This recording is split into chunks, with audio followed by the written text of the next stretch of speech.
नामक जो निबंध संग्रह है ये किसका है? तो ये डॉक्टर नगेंद्र जी ने लिखा है। ठीक है, डॉक्टर नगेंद्र का ये निबंध संग्रह है, याद रखना। आगे है आत्मा की पवित्रता नामक निबंध किसका है? यहाँ पर हमने साथ में गद्य विधाओं का जो नाम है वो भी लिख रखा है। आत्मा की पवित्रता, आत्मा की पवित्रता किसका है? तो ये नरेंद्र कोहली जी का है, जो कि 1996 ईस्वी में लिखा गया था। आगे है शैतान के बहाने नामक निबंध किसने लिखा है? तो ये लिखा है रमेश चंद्र साहा जी ने 1980 ईस्वी में लिखा था। ठीक है, इनका प्रकाशन वर्ष और आपको जो गद्य विधा का नाम है वो भी यहाँ पर लिखा हुआ मिल रहा है। मोस्टली सबका लिखा मिलेगा, जिनका नहीं है उनका नहीं भी मिलेगा। ठीक है, जिनका नहीं दे रखा है। हम भ्रष्टन के भ्रष्ट हमारे, ये निबंध किसका है? तो ये शरद जोशी के द्वारा लिखा गया है। हम भ्रष्टन के भ्रष्ट हमारे। ठीक है, ये यूथ पब्लिकेशन को या फिर हमारे मेरे कुछ नोट्स हैं हिंदी साहित्य के, उनको कन्वर्ट किया गया है वन लाइनर फॉर्म में। ठीक है, विषाद योग, महाकवि की तर्जनी, कामधेनु, मराल आदि निबंध किसने लिखे हैं? तो ये सारे निबंध एक ही बंदे के हैं और वो है कुबेर नाथ राय के। ठीक है, विषाद योग, महाकवि की तर्जनी, कामधेनु, मराल, ये सभी निबंध हैं जो कि कुबेर नाथ राय जी के हैं। चिंतन मुद्रा और अनुचिंतन, ये दोनों निबंध किसके हैं? तो ये विष्णुकांत शास्त्री जी के हैं। ये चिंतन मुद्रा और अनुचिंतन दोनों निबंध आपको याद रख लेने हैं। नेक्स्ट है हमारे यहाँ पर क्वेश्चन, कदम की फूली डाल, परंपरा, बंधन नहीं, अंगद की नियति, फागुन दुई रे दुना, ये सभी निबंध किसने लिखे हैं? तो ये विद्यानिवास मिश्र जी ने लिखे हैं। ठीक है, विद्यानिवास मिश्र जी के ये निबंध है सारे के सारे। कदम की फूली डाल, कदम एक पेड़ होता है ना, कदम, कदम्ब भी उसको बोलते हैं। परंपरा, बंधन नहीं, अंगद की नियति और फागुन दुई रे दुना, ये सभी निबंध विद्यानिवास मिश्र जी के हैं। आगे घर परिवेश, कितने बजे हैं, छोटे छोटे सुख आदि निबंध संग्रह किसके हैं? तो ये रामदास मिश्र के हैं। ठीक है, रामदरस, ये रामदरस मिश्र जी के हैं, याद रख लेना। घर परिवेश, कितने बजे हैं और छोटे छोटे सुख, ये रामदरस मिश्र जी के निबंध हैं। आगे हैं बात बात में बात, चक्कर क्लब, गांधी की सब परीक्षा, न्याय का संघर्ष, ये सभी निबंध संग्रह किसके द्वारा लिखे गए हैं? तो यशपाल जी ने लिखे हैं। ठीक है, यशपाल जी के हैं। बात बात में बात, चक्कर क्लब, गांधी की सब परीक्षा, न्याय का संघर्ष, ये सभी किसके हैं? तो यशपाल जी के हैं। आगे हमारा क्वेश्चन है, कारवां आगे बढ़े, नई पीढ़ी नए विचार, माटी हो गई सोना, महके आंगन चहके द्वार, ये सभी निबंध संग्रह किसके हैं? तो ये कन्हैया लाल मिश्र प्रभाकर जी के हैं। कारवां आगे बढ़े, नई पीढ़ी नई विचार, माटी हो गई सोना बहुत बार पूछा जाता है, महके आंगन चहके द्वार, यहाँ पर मैंने बहुत सारे, जैसे उसकी व्याख्या में बहुत सारे चीजें लिखी रहती हैं, तो उनको एक जगह पर उठा करके एक ही क्वेश्चन में रख दिया है। ठीक है, ये पूरे ही मतलब ई बुक के रूप में इसको रख दिया है मैंने। और इसमें देखो यहाँ पर पेज दिख रहे हैं आपको, 1227 पेज है इसके अंदर। इसमें 5000 प्रश्न है, लेकिन मैं इसमें और ऐड कर दूंगी धीरे धीरे, है ना, ऐड करते करते हम पढ़ लेंगे। आगे है राष्ट्रीय साहित्य, नया साहित्य, नए प्रश्न, आधुनिक साहित्य, नई कविता, रीति और शैली नामक ये समीक्षात्मक निबंध संग्रह किसने लिखे हैं? तो ये लिखे हैं नंद दुलारी वाजपेयी जी ने। ठीक है, राष्ट्रीय साहित्य, नया साहित्य, नए प्रश्न, आधुनिक साहित्य, नई कविता, रीति और शैली, ये सभी समीक्षात्मक निबंध संग्रह हैं। नेक्स्ट है यहाँ पर युग और साहित्य, संचारिणी, धरातल, हमारे साहित्य निर्माता, कवि और काव्य नामक निबंध संग्रह किसने लिखे हैं? तो ये लिखे हैं शांति प्रिय द्विवेदी जी ने।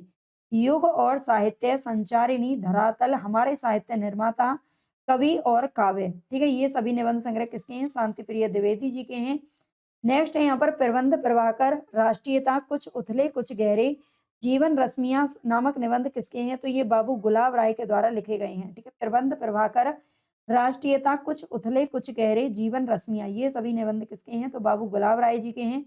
निबंध कला का स्वर्ण युग किसे कहा जाता है? तो ये भारतेंदु काल को कहा जाता है। ठीक है, निबंध कला का स्वर्ण युग किसको कहा जाता है? भारतेंदु काल को कहा जाता है। और भारतेंदु काल का जो समय है वो कब से कब तक माना जाता है? तो 1868 से 1893 या फिर 1900 तक माना जाता है। ठीक है, 1868 से 1900 ईस्वी तक इसकी जो सीमा है ना वो मानी जाती है। 1868 में पहला भारतेंदु जी ने निबंध नाटक लिखा था विद्या सुंदर के नाम से, है ना, अनुदित नाटक था उनका। आचार्य रामचंद्र शुक्ल ने प्रथम निबंधकार किसे स्वीकार किया है? तो ये भारतेंदु हरिश्चंद्र को ही प्रथम निबंधकार स्वीकार किया है शुक्ल जी के द्वारा। भारतेंदु हरिश्चंद्र की हम बात करें तो ये 1850 में इनका जन्म हुआ था और 1885 में इनका जो अल्पायु में ही 35 वर्ष के अल्पायु में ही इनका निधन हो गया था। आगे हमारा क्वेश्चन चढ़त ना दूजो रंग, ये नाटक किसके द्वारा लिखा गया है? ये नाटक है, ध्यान रखना। चढ़त ना दूजो रंग, ये नाटक किसका है? तो अमृतलाल नागर जी के द्वारा लिखा गया है, चढ़त ना दूजो रंग। गरीबी और अमीरी नाटक किसका है? तो ये है सेठ गोविंद दास का, ठीक है। सेठ गोविंद दास सेठ, भाई सेठ बन गए तो अमीर हो गए, लेकिन पहले जरूरी नहीं है वो हमेशा से ही अमीर हो, पहले गरीब भी रह चुके होंगे, है ना। सेठ गोविंद दास गरीबी और अमीरी नाटक इन्होंने लिखा है। अपने अपने चेहरे, बाढ़ का पानी, अरे मायावी सरोवर, ये सभी नाटक किसके द्वारा लिखे गए हैं? अपने अपने चेहरे, बाढ़ का पानी, अरे मायावी सरोवर, ये सभी शंकर शेष के द्वारा लिखे गए हैं। अगर आप चाहो ना तो एक रजिस्टर लेकर के बैठना और ये सारे जितने भी मैं क्वेश्चन आपको करवा रही हूँ वन लाइनर में, आप खुद अपने हाथों से लिखते हुए चलना, है ना। अगर आपके पास समय है और समय नहीं है तो आप इसकी पीडीएफ भी ले सकते हैं। अभी इसमें 5000 जो प्रश्न है उसकी पीडीएफ आपको मिल जाएगी केवल 99 रुपए में, ठीक है। और एप्लीकेशन से मिल जाएगी जिसकी लिंक आपको कमेंट बॉक्स में मिल जाएगी, नहीं मिले तो आप मुझे कमेंट कर देना। आगे है देहांतर, पागल घर और गुलाम बादशाह नाटक किसके हैं? तो ये नंद किशोर आचार्य के नाटक हैं, ठीक है।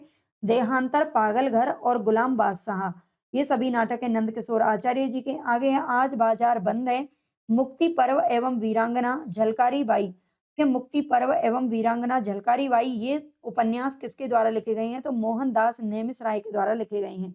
मोहनदास नेमिष जैसा कि आप जानते होंगे दलित साहित्यकार थे और इन्होंने लिखा है आज बाजार बंद है, मुक्ति पर्व एवं वीरांगना, झलकारी बाई। नेक्स्ट है हमारे यहाँ पर क्वेश्चन, सौराज सिंह बेचैन की आत्मकथा का शीर्षक क्या है? तो ये भी एक दलित साहित्यकार के रूप में जाने जाते हैं और इनकी आत्मकथा इन्होंने लिखी है मेरा बचपन मेरे कंधों पर, ठीक है। मेरा बचपन मेरे कंधों पर, ये आत्मकथाएं किसकी है? सौराज सिंह बेचैन की है। आगे है अंधेर बस्ती, 5-25 चौका 150, ठीक है। 5-25 चौका 150 और बैल की खाल, ये कहानियां हैं और ये प्रसिद्ध कहानी किसकी है? तो ओम प्रकाश वाल्मीकि जी की है। ये भी दलित साहित्यकार के रूप में जाना जाता है इनको भी। नेक्स्ट है हमारे यहाँ पर क्वेश्चन, चूल्हा मिट्टी का, मिट्टी तालाब की, तालाब ठाकुर का, भूख रोटी की, रोटी बाजरे की, खेत ठाकुर का, बैल ठाकुर का, हल ठाकुर का, हल की मूठ पर हथेली अपनी, फसल ठाकुर की। ये पंक्तियां किसने लिखी हैं? वैसे एक तालाब ठाकुर का कुआं नाम से मुंशी प्रेमचंद ने भी एक कहानी लिखी थी, है ना, ठाकुर का कुआं। लेकिन यहाँ पर ये जो पंक्तियां है ना, वो प्रेमचंद जी की नहीं है बल्कि ओम प्रकाश वाल्मीकि जी की हैं, जो कि एक दलित साहित्यकार हैं। और आप जानते ही हैं पहले हमारे देश में, आजकल तो खैर हर चीजें थोड़ी बराबर हो गई हैं, बराबर क्या है बल्कि उनको थोड़ा चाहे नौकरियों में ले लो या किसी भी चीज में ले लो, थोड़ा ऊंचा ही दर्जा मिल रहा है ना, और मिलना भी चाहिए भाई, है ना। आरक्षण चीज तो नहीं मिलनी चाहिए, ये सभी के लिए एक समान होना चाहिए नौकरी वगैरह में तो, लेकिन उनको भी किसी चीज में वो किसी से कम नहीं होता है कोई भी, है ना। लेकिन ये पहले हम जानते हैं कि किस तरह से शोषण किया जाता था, शोषित वर्ग था ये, है ना। दलित साहित्यकार जो थे उन्होंने कहीं न कहीं अपनी अपने एक्सपीरियंस के आधार पर और जो उन्होंने अपने जीवन में महसूस किया, जो देखा, जो सुना, जो किया, उसको ही उन्होंने अपनी रचनाओं में लिखा है ना। दलित विमर्श की प्रसिद्ध कविता है अछूत की शिकायत। अछूत की शिकायत किसने लिखी है? ये है हीरा डोम। हीरा डोम ने लिखी है, 1914 में सरस्वती पत्रिका में प्रकाशित हुई थी, ठीक है। हीरा डोम की कविता है ये, जो कि 1914 में सरस्वती पत्रिका में प्रकाशित हुई। ये यूजीसी नेट में पूछा जा चुका है। नासिरा शर्मा को साहित्य अकादमी पुरस्कार किस रचना के लिए दिया गया था? तो नासिरा शर्मा को पारिजात उपन्यास के लिए 2016 ईस्वी में ये उपन्यास, ये जो अकादमी पुरस्कार है वो दिया गया था नासिरा शर्मा को। आगे ग्लोबल गांव के देवता नामक दलित उपन्यास किसने लिखा है? तो ये लिखा है रणेंद्र ने, ठीक है। ग्लोबल गांव के देवता, ये किसका है? रणेंद्र साहब का है। आगे काशीनाथ सिंह गांव गांव के कथाकार हैं। काशी के पास टटकी और धारदार भाषा है जो इनकी नितांत अपनी है, ये कथन किसका है? काशीनाथ सिंह गांव के कथाकार हैं। काशी के पास टटकी और धारदार भाषा है जो इनकी खुद की है, ये किसने कहा है? तो ये डॉक्टर बच्चन सिंह का कथन है, ठीक है। बच्चन सिंह ने कहा है। नेक्स्ट है हमारे यहाँ पर क्वेश्चन, काशीनाथ सिंह को साहित्य अकादमी पुरस्कार किस उपन्यास के लिए मिला है? तो ये रेहन पर रघु के लिए मिला है, वो भी 2011 ईस्वी में, ठीक है। 2011 ईस्वी में इनको एक पुरस्कार मिला है साहित्य अकादमी। आगे हमारा क्वेश्चन है, दो दुखों का एक सुख। दो दुखों का एक सुख, सुहासिनी सुहागिनी तथा अन्य कहानियां। सुहागिनी तथा अन्य कहानियां, महाभोज। महाभोज, अहिंसा, तीसरा सुख आदि कहानी संग्रह किसने लिखे हैं? तो ये लिखे हैं शैलेश मटियानी के द्वारा लिखे गए हैं। ये महाभोज नामक एक नाटक या उपन्यास के रूप में भी लिखा गया है जो कि मन्नू भंडारी ने लिखा था, ठीक है। उसे उपन्यास और नाटक दोनों रूपों में लिखा गया है। लेकिन ये महाभोज है कहानी संग्रह जो कि शैलेश मटिया ने कहा है। ये मिलती-जुलती कुछ रचनाएँ आपको आगे भी देखने को मिलेंगी, लेकिन ज़रूरी नहीं है ये आ जाए, इनको भी थोड़ा ध्यान रखा करो। नेक्स्ट हमारा क्वेश्चन, साठोत्तरी पीढ़ी के 4 सुप्रसिद्ध कहानीकारों में कौन-कौन शामिल है? आपकी किस तरीके से यहाँ से प्रैक्टिस हो जाएगी, ये मुझे ज़रूर कमेंट करके बताना। ये वीडियोज़ इस तरह के वन लाइनर आपके लिए कितने हेल्पफुल रहेंगे? देखो मेरी नज़रों में तो बहुत ज़्यादा हेल्पफुल रहेंगे। एमसीक्यू के अलावा एमसीक्यू के मतलब साथ-साथ में इस तरह की अगर आप प्रैक्टिस करते हो ना तो ज़्यादा फ़ायदा मिलता है, जो मेरा मानना है। आप भी मुझे कमेंट करके बताना कि क्या ये इस तरह की क्लासेस वन लाइनर आपके लिए हेल्पफुल हैं भी या फिर नहीं है, है ना? साठोत्तरी पीढ़ी के 4 सुप्रसिद्ध कहानीकारों में कौन-कौन शामिल हैं? तो ये हैं काशीनाथ सिंह, रविंद्र कालिया, दूधनाथ सिंह और ज्ञान रंजन, ठीक है? काशीनाथ सिंह, रविंद्र कालिया, दूधनाथ सिंह और ज्ञान रंजन हैं। आगे मन्नू भंडारी ने बड़ी ही ईमानदारी के साथ नारी के मन में उठने वाले भावों, स्थिति विशेष में पुरुष के मन में जगने वाली शंकाओं, ईर्ष्याओं आदि को अपनी कहानियों में चित्रित किया है। ये कथन किस आलोचक का है? मन्नू भंडारी ने बड़ी ही ईमानदारी के साथ नारी के मन में उठने वाले भावों को चित्रित किया है अपनी कहानियों में। ये कथन है किसका? डॉक्टर नगेंद्र जी का, ठीक है? डॉक्टर नगेंद्र जी का ये कथन है। देखो डॉक्टर नगेंद्र की आज ही मैंने मेरे पास ये पुस्तक नहीं थी, हालाँकि इसके कुछ नोट्स तो थे जो मैंने बनाए थे पहले कभी वेबसाइट वगैरह से। अगर आपको दिखाई दे रही हो ना, तो ये डॉक्टर नगेंद्र की बुक है और ये आज ही आई है। है ना? ये फ्लिपकार्ट से मैंने मँगवाई है जो कि आज ही आई है। अगर आप भी लेना चाहते हैं तो ले लेना, कमेंट बॉक्स में आपको मतलब डिस्क्रिप्शन में आपको बुक में लिंक मिल जाएगी। और इसके अलावा काफ़ी सारी बुक हैं जो मैंने मँगवाई हैं, आपको पढ़ाने के लिए ही मँगवाई हैं, है ना? पढ़ाई तो मुझे नहीं करनी, बस आपको पढ़ाना ही है। और ये बुक भी पूरी सीरीज़ मैं आपको करवाऊँगी, लेकिन जितनी इस बुक की कीमत है ना, उससे थोड़ा-सा कम है। आपको ये पेड बैच में मिलेगी लेकिन, है ना? फ्री में मैं चाहूँ तो बहुत कुछ करवाना चाहती हूँ, मैं सारी चीज़ें ही करवाना चाहती हूँ यूट्यूब पर, लेकिन इतना सपोर्ट यूट्यूब से मिलता नहीं है ना? और ये सारी भैया पैसे की आती हैं, तो थोड़ा-थोड़ा करके आप अगर पढ़ना चाहते हैं, तो मेरे साथ में जुड़ सकते हैं। आगे है गांधी टोपी किसका प्रसिद्ध कहानी संग्रह है? गांधी टोपी किसका प्रसिद्ध कहानी संग्रह है? गांधी टोपी तो ये है राधिका रमन प्रसाद सिंह का है। यहाँ पर काफ़ी सारी रचना आपको नई-नई देखने को मिलेंगी, है ना? आप खुद को आपको लगेगा कि नई-नई रचना हमें देखने को मिल रही हैं जो पूछी जा सकती हैं। त्रिशंकु, तीन निगाहों की एक तस्वीर, मैं हार गई आदि कहानी संग्रह किसने लिखे हैं? तो ये मन्नू भंडारी जी के द्वारा लिखे गए हैं। त्रिशंकु, तीन निगाहों की एक तस्वीर, मैं हार गई। आगे है बनारसी दास चतुर्वेदी ने किस साहित्यकार के साहित्य को घासलेटी साहित्य का नाम दिया है? तो ये पांडे बेचन शर्मा उग्र ने दिया है, ठीक है? मतलब पांडे बेचन शर्मा उग्र का जो साहित्य है उसको घासलेटी साहित्य कहा गया है, किसके द्वारा? बनारसी दास चतुर्वेदी जी के द्वारा। आगे यहाँ पर आज मैं 50% करवाऊंगी, वैसे 100 करवाने का मन है, लेकिन आप जितना सपोर्ट करेंगे ना उतना ही ज्यादा करवा दूंगी। उपेंद्र नाथ अस्क की किस कहानी की भूमिका प्रेमचंद ने लिखी थी? तो ये लिखी थी औरत की फितरत, जो कि 1933 ईस्वी में लिखी गई थी, ठीक है? उपेंद्र नाथ अस्क की कहानी का नाम है औरत की फितरत, याद रखना, और इसकी भूमिका लिखी थी प्रेमचंद जी ने। सुदर्शन की किस कहानी में कथानायक बाबा भारती के वचनों से डाकू प्रवृत्ति के खड़ग सिंह के हृदय परिवर्तन की मार्मिक कथा का चित्रण किया गया है? जब हम छोटे बच्चे पढ़ते हैं ना स्कूल में, तब हमें ये कहानी देखने को मिलती है। और ये हार की जीत 1920 ईस्वी में लिखी गई थी, ठीक है? और ये हमारे, ये तो मुझे अभी याद नहीं है, लेकिन 5th 6th किसी की बुक में, हिंदी की बुक में, ये सिलेबस में भी लगी हुई है ना? हार की जीत। और इसमें खड़ग सिंह का नाम आपने सुना ही होगा, इसके हृदय परिवर्तन की मार्मिक कथा इसमें दी गई है, हार की जीत, और ये सुदर्शन के द्वारा लिखी गई है। आगे भगवती प्रसाद वाजपेयी की प्रथम कहानी यमुना किस पत्रिका में प्रकाशित हुई थी? तो ये हुई थी शारदा पत्रिका में, जो कि जबलपुर से निकलती, ठीक है? मध्य प्रदेश के अंदर है जबलपुर। और यमुना किसकी है? यमुना जो कहानी है वो प्रथम कहानी है भगवती प्रसाद वाजपेयी की। हिंदी की प्रथम वैज्ञानिक कहानी कौन-सी है? तो ये चंद्रलोक की यात्रा, जो कि केशव प्रसाद सिंह ने लिखी है, हिंदी की प्रथम वैज्ञानिक कहानी। सक्रिय कहानी आंदोलन के प्रवर्तक कौन है? तो ये है राकेश वत्स, जो कि 1979 ईस्वी से इन्होंने लिखा है, ठीक है? सक्रिय कहानी आंदोलन का जो शुरुआत है ना, वो 1979 ईस्वी से शुरुआत है इसकी, ये ध्यान रखना, ठीक है? आगे हमारा क्वेश्चन है, सात नदियां एक समुद्र नामक उपन्यास किसने लिखा है? तो ये नासिरा शर्मा जी ने लिखा है। सात नदियां एक समुद्र। चित्रा मुद्गल को व्यास सम्मान किस उपन्यास के लिए मिला था? तो ये मिला था आवा के लिए, जो कि 2003 ईस्वी में इनको मिला है। चित्रा मुद्गल को व्यास सम्मान आवा के लिए मिला है। दो मुर्दों के लिए गुलदस्ता, अंधेरे के परे नामक उपन्यास किसने लिखे हैं? दो उपन्यास हैं ये। दो मुर्दों के लिए गुलदस्ता, और अंधेरे के परे भाई कौन ऐसा लेके जाने वाला है, तो ये है सुरेंद्र वर्मा जी, ठीक है। अपनी जान जोखिम में डाल करके मुर्दों के लिए गुलदस्ता लेके जा रहे हैं। मनोहर श्याम जोशी के कुरु कुरु स्वाहा उपन्यास में किसका चित्रण किया गया है, तो ये मुंबई के पतनशील समाज का किया गया है, ठीक है। मुंबई के पतनशील समाज का किया गया है। आगे ताश के पत्तों का शहर, ताश के पत्तों का शहर, मछली मरी हुई, ये किसके उपन्यास है, तो ये राजकमल चौधरी के उपन्यास है। ताश के पत्तों का शहर और मछली मरी हुई। एक चूहे की मौत फैंटेसी शैली में लिखा गया प्रतीकात्मक उपन्यास किसका है, तो एक चूहे की मौत ये किसके द्वारा लिखा गया है, तो ये बदी उज्जमा के द्वारा लिखा गया है ना। काफी नई नई चीजें इसमें आपको देखने को मिलेंगी इस पीडीएफ में, है ना, क्योंकि ये मैंने खुद ने तैयार किया है इसलिए।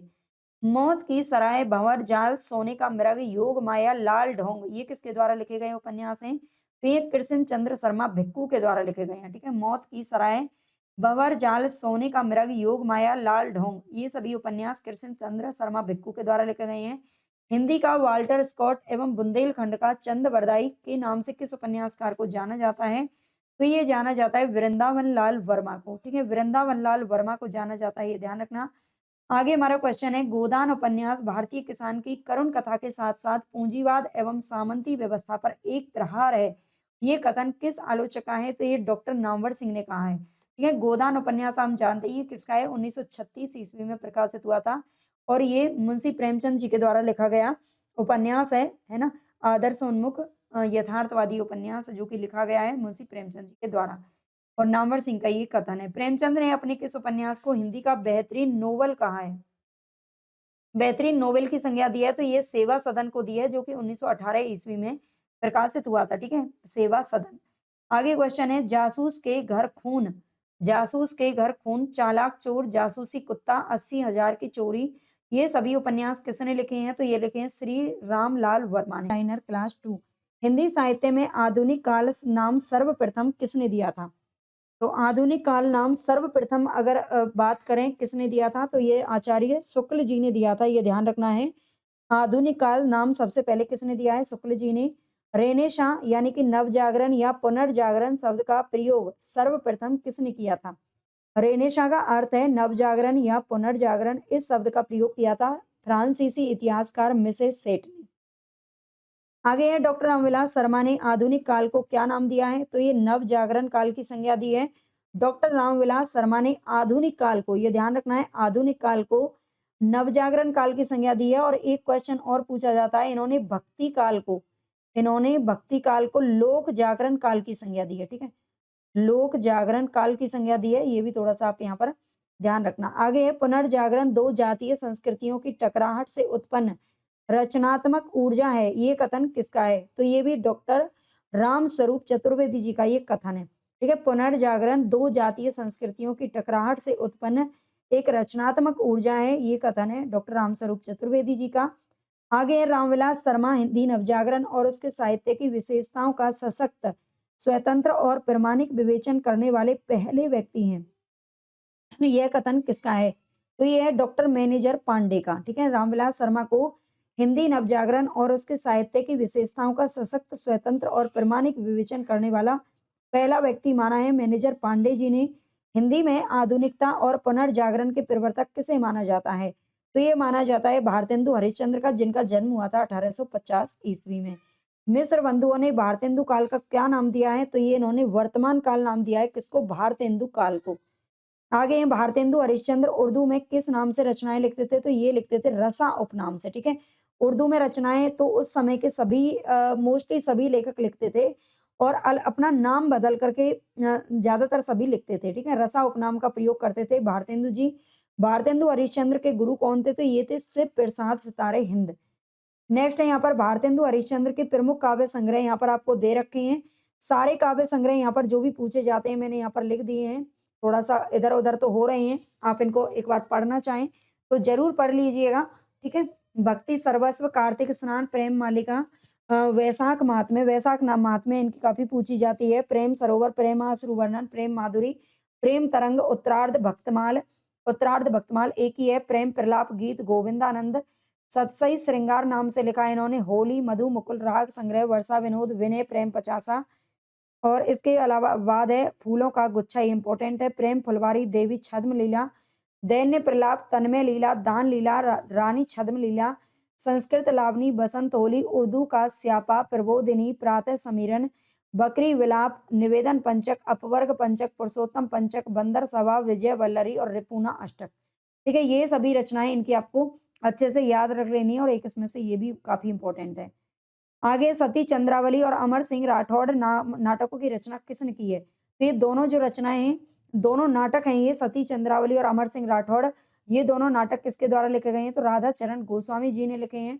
धर्मवीर भारती का अंधा युग नाटक का प्रकाशन वर्ष क्या है? तो ये 1955 ईस्वी है। अंधा युग हमारी यूजीसी नेट की जो सिलेबस है उसमें ये सारे नाटक वगैरह लगे हुए हैं अंधा युग, और ये मैंने आपको सुबह 9 बजे इसकी क्लास में डेली डालती भी हूँ। अगर आप यूजीसी नेट या कोई भी एग्जाम की तैयारी कर रहे हो तो जरूर देख लिया करो, ठीक है।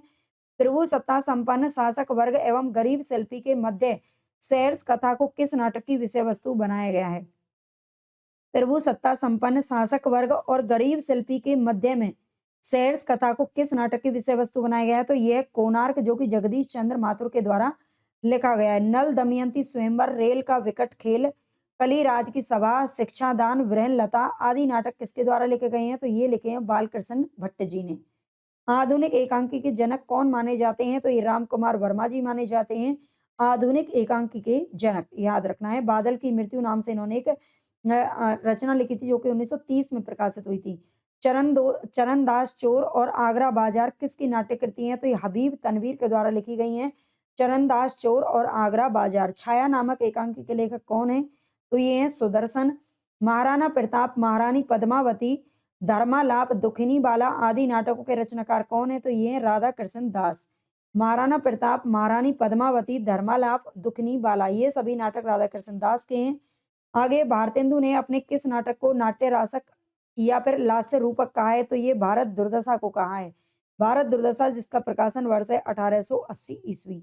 आगे उपेंद्र नाथ अस्की की किस एकांकी में संयुक्त परिवार की समस्या को उठाया गया है? तो ये है सूखी डाली। ठीक है, सूखी डाली में संयुक्त परिवार की समस्या को रखा गया है। मुद्रा राक्षस के तिलचट्टा नाटक में तिलचट्टा किसका प्रतीक है? तो ये यौन कुंठाओं का प्रतीक है। मुद्रा राक्षस का जो तिलचट्टा नाटक है उसमें तिलचट्टा का यौन कुंठाओं का प्रतीक है। आचरण की सभ्यता, सच्ची वीरता, पवित्रता, मजदूरी और प्रेम, कन्यादान ये सभी निबंध किसके द्वारा लिखे गए हैं? तो अध्यापक पूर्ण सिंह के द्वारा लिखे गए निबंध हैं। इनको एक द्विवेदी युग का सबसे सशक्त निबंधकार के रूप में इनको जाना जाता है। कैदी की पत्नी, विद्यापति, पतितों के देश में, चिता के फूल, लाल तारा और मील के पत्थर, ये सभी रचनाएं किसके द्वारा लिखी गई हैं? तो राम वृक्ष बेनीपुरी जी के द्वारा लिखी गई हैं। राम वृक्ष बेनीपुरी द्वारा लिखित गेहूं बनाम गुलाब में गुलाब किसका प्रतीक है? तो ये पूंजीवाद का प्रतीक है। अपराजिता के लेखक कौन है? तो रामेश्वर शुक्ल अंचल हैं अपराजिता के लेखक। आप जितना ज्यादा से ज्यादा मुझे सपोर्ट करेंगे ना, जितना ज्यादा से ज्यादा मुझे लाइक सब्सक्राइब शेयर करके देंगे ना मेरी हर वीडियो पर, उतना ही अच्छा यहाँ से आपको बेनिफिट मिलेगा इस प्लेटफॉर्म से, ठीक है। इस चैनल से आपको उतना ही ज्यादा अच्छे से अच्छे क्वेश्चन देखने को मिलेंगे, है ना। लेकिन ज्यादा से ज्यादा भाई आप लोगों का सपोर्ट चाहिए। प्लीज सभी बच्चे सब्सक्राइब किया करो, लाइक किया करो और हाइप कर दिया करो वीडियो को, कमेंट करके बताया करो। ज्यादा से जितना ज्यादा आप कमेंट करेंगे ना उतना ही ज्यादा ये जो वीडियो है वो बहुत सारे बच्चों तक पहुंच जाएगी। बस इसमें और मेरा कुछ खास फायदा तो नहीं है ना, लेकिन मुझे मोटिवेशन मिलेगा काम करने के लिए। किन 3 ग्रंथों को हालावाद का धर्म ग्रंथ माना जाता है? तो ये मधुशाला, मधुबाला और मधु कलश को माना जाता है, और ये तीनों ही रचनाएं हरिवंश राय बच्चन जी के द्वारा लिखी गई हैं। आग और राग का कवि किसे कहा जाता है? तो ये रामधारी सिंह दिनकर को कहा जाता है। अरुण यह मधुमेह देश हमारा, ये गीत प्रसाद जी के किस कृति में लिखा गया है? तो ये चंद्रगुप्त में लिखा गया है जो कि 1931 में आया था। नाटक में अभिनय कितने प्रकार का होता है? तो नाटक में अभिनय होता है 4 प्रकार का, और 4 प्रकार कौन कौन से हैं? तो ये आंगिक, वाचिक, आहार्य और सात्विक, ठीक है। ये 4 प्रकार का अभिनय होता है। आगे शकुंतला की अंगूठी के नाटककार कौन है? तो ये है सुरेंद्र वर्मा। प्रेमचंद की कौन सी कृति है जो अंग्रेजों द्वारा जब्त कर ली गई थी? तो 1908 में इनकी एक कृति जब्त की गई थी जो थी सोजे वतन के नाम से। मन रे परसी हरि के चरण, सुबग शीतल कमल कोमल, त्रिविध ज्वाला हरण, ये पंक्तियां किसके द्वारा लिखी गई हैं? तो ये मीराबाई के द्वारा लिखी गई हैं। मन रे परसी हरि के चरण, सुबग शीतल कमल कोमल, त्रिविध ज्वाला हरण, ठीक है। ये पंक्तियां किसकी हैं? मीराबाई की हैं। जाके प्रिय ना राम वैदेही तजियो ताही कोटि बैरी सम जदपि परम सनेही। ये पंक्तियां किसकी हैं? तो ये तुलसीदास के द्वारा लिखी गई हैं। हिंदी साहित्य के कर्ण की उपाधि किसे दी जाती है? तो ये रहीम दास को दी जाती है। अच्छा, कर्ण क्यों कहा जाता है इनको? क्योंकि जो महाभारत के कर्ण थे, वो सबसे ज्यादा दानवीर थे। उनसे बड़ा दानवीर आज तक कोई नहीं हुआ, ऐसा कहा जाता है। और रहीम दास भी अपने समय के यानी कि हिंदी साहित्य के बहुत बड़े दानवीर कवि भी रहे हैं। ठीक है, दानवीर बहुत बड़े थे। हिंदी में आधुनिक जीवन बोध के प्रवर्तक भारतेंदु हरिश्चंद्र का जन्म कब हुआ था? तो 1850 में इनका जन्म हुआ था और ये 1885 ईस्वी तक इस पृथ्वी पर इन्होंने निवास किया। बहुत कम समय ही मिला था इनको। रामचंद्र शुक्ल ने आधुनिक काल के कितने खंड बताए हैं? तो 2 खंड बताए हैं, काव्य खंड और गद्य खंड। आधुनिक काल को नव जागरण की संज्ञा किसने दिया? एक और ध्यान रखना है, शुक्ल जी ने आधुनिक काल को गद्य काल की भी संज्ञा दी है, क्योंकि गद्य काल इस समय से भारतेंदु काल से ही शुरुआत होती है। नाटक, उपन्यास, कहानी वगैरह ये सारी चीजें यहाँ से लिखी जाने लगी थी। आधुनिक काल को नव जागरण की संज्ञा किसने दी है? तो ये डॉक्टर रामविलास शर्मा ने दी है। हिंदी का प्रथम दैनिक समाचार पत्र किसके संपादन में निकला था? तो ये श्याम सुंदर सेन के संपादन में निकला था और इसका नाम था समाचार सुधा वर्षन। ठीक है, दैनिक समाचार पत्र था, यानी कि प्रतिदिन ये अखबार आता था। भारतेंदु हरिश्चंद्र ने खड़ी बोली को किस नाम से पुकारा है? तो ये साधु भाषा के नाम से पुकारा है। आगे है, भारतेंदु हरिश्चंद्र ने प्रथम खड़ी बोली की रचना किस नाम से लिखी थी? तो ये लिखी थी फूलों का गुच्छा। अभी मैंने ऊपर आपको दिखाया भी था इसको। फूलों का गुच्छा ये इनकी प्रथम खड़ी बोली की रचना थी। भारतेंदु हरिश्चंद्र ने पेनी रीडिंग क्लब की स्थापना कब की थी? तो ये 1873 ईस्वी में की थी। भरत मुनि ने अपभ्रंश को क्या नाम दिया है? तो ये देश भाषा का नाम दिया है अपभ्रंश को। भरत मुनि के अनुसार संचारी भावों की संख्या कितनी है? तो ये 33 है। ठीक है, भरत मुनि ने नाट्य शास्त्र नामक रचना लिखी है। नाट्य शास्त्र, ये ध्यान रखना है। नाट्य शास्त्र, ये आपको पता भी होगा, काव्य शास्त्र में कंप्लीट करा चुके हैं, अलग से प्लेलिस्ट भी बनी हुई है, देखना चाहो तो। भरत मुनि के अनुसार संचारी भावों की जो संख्या वो 33 मानी गई है। मणिकर्णिका नामक आत्मकथा के लेखक कौन है? तो ये है ओम प्रकाश वाल्मीकि। मणिकर्णिका नाम से इन्होंने आत्मकथा लिखी थी, ये ध्यान रखना है, ओम प्रकाश वाल्मीकि जी ने नहीं। ये गलत है भई, है ना? ये क्वेश्चन थोड़ा-सा यहाँ पर गलत है, 1 मिनट रुकिए। ओम ओम प्रकाश वाल्मीकि की जी की जो आत्मकथा थी, उसका नाम था जूटन, ठीक है? और मणिकर्णिका जो आत्मकथा थी, इसका नाम था तुलसी राम। तुलसीदास नहीं है, बल्कि तुलसी राम है, ये एक दलित साहित्यकार थे, ठीक है? तो इसको ये याद रख लेना, मणिकर्णिका इन्होंने लिखी थी, इनकी आत्मकथा का नाम है। लेवी प्राण लेवी, कश्मीर कुसुम, जातीय संगीत, बादशाह दर्पण, रामायण का समय, स्वर्ग में विचार सभा आदि निबंध किसके द्वारा लिखे गए हैं? तो ये सारे जो निबंध हैं, इनकी विधा याद रख लेना, ये निबंध हैं जो कि भारतेंदु हरिश्चंद्र के द्वारा लिखे गए हैं। ऊपर जो हमने देखे थे ना, वो काव्य रचनाएं थी। पिंजरे में मैना, ये 2008 ईस्वी में लिखा गया था। ये किसकी आत्मकथा है? तो ये चंद्र किरण सोने रिक्शा की आत्मकथा है, पिंजरे में मैना। लगता नहीं है दिल मेरा 1997 में लिखी गई आत्मकथा है और इसकी लेखिका है कृष्णा अग्निहोत्री।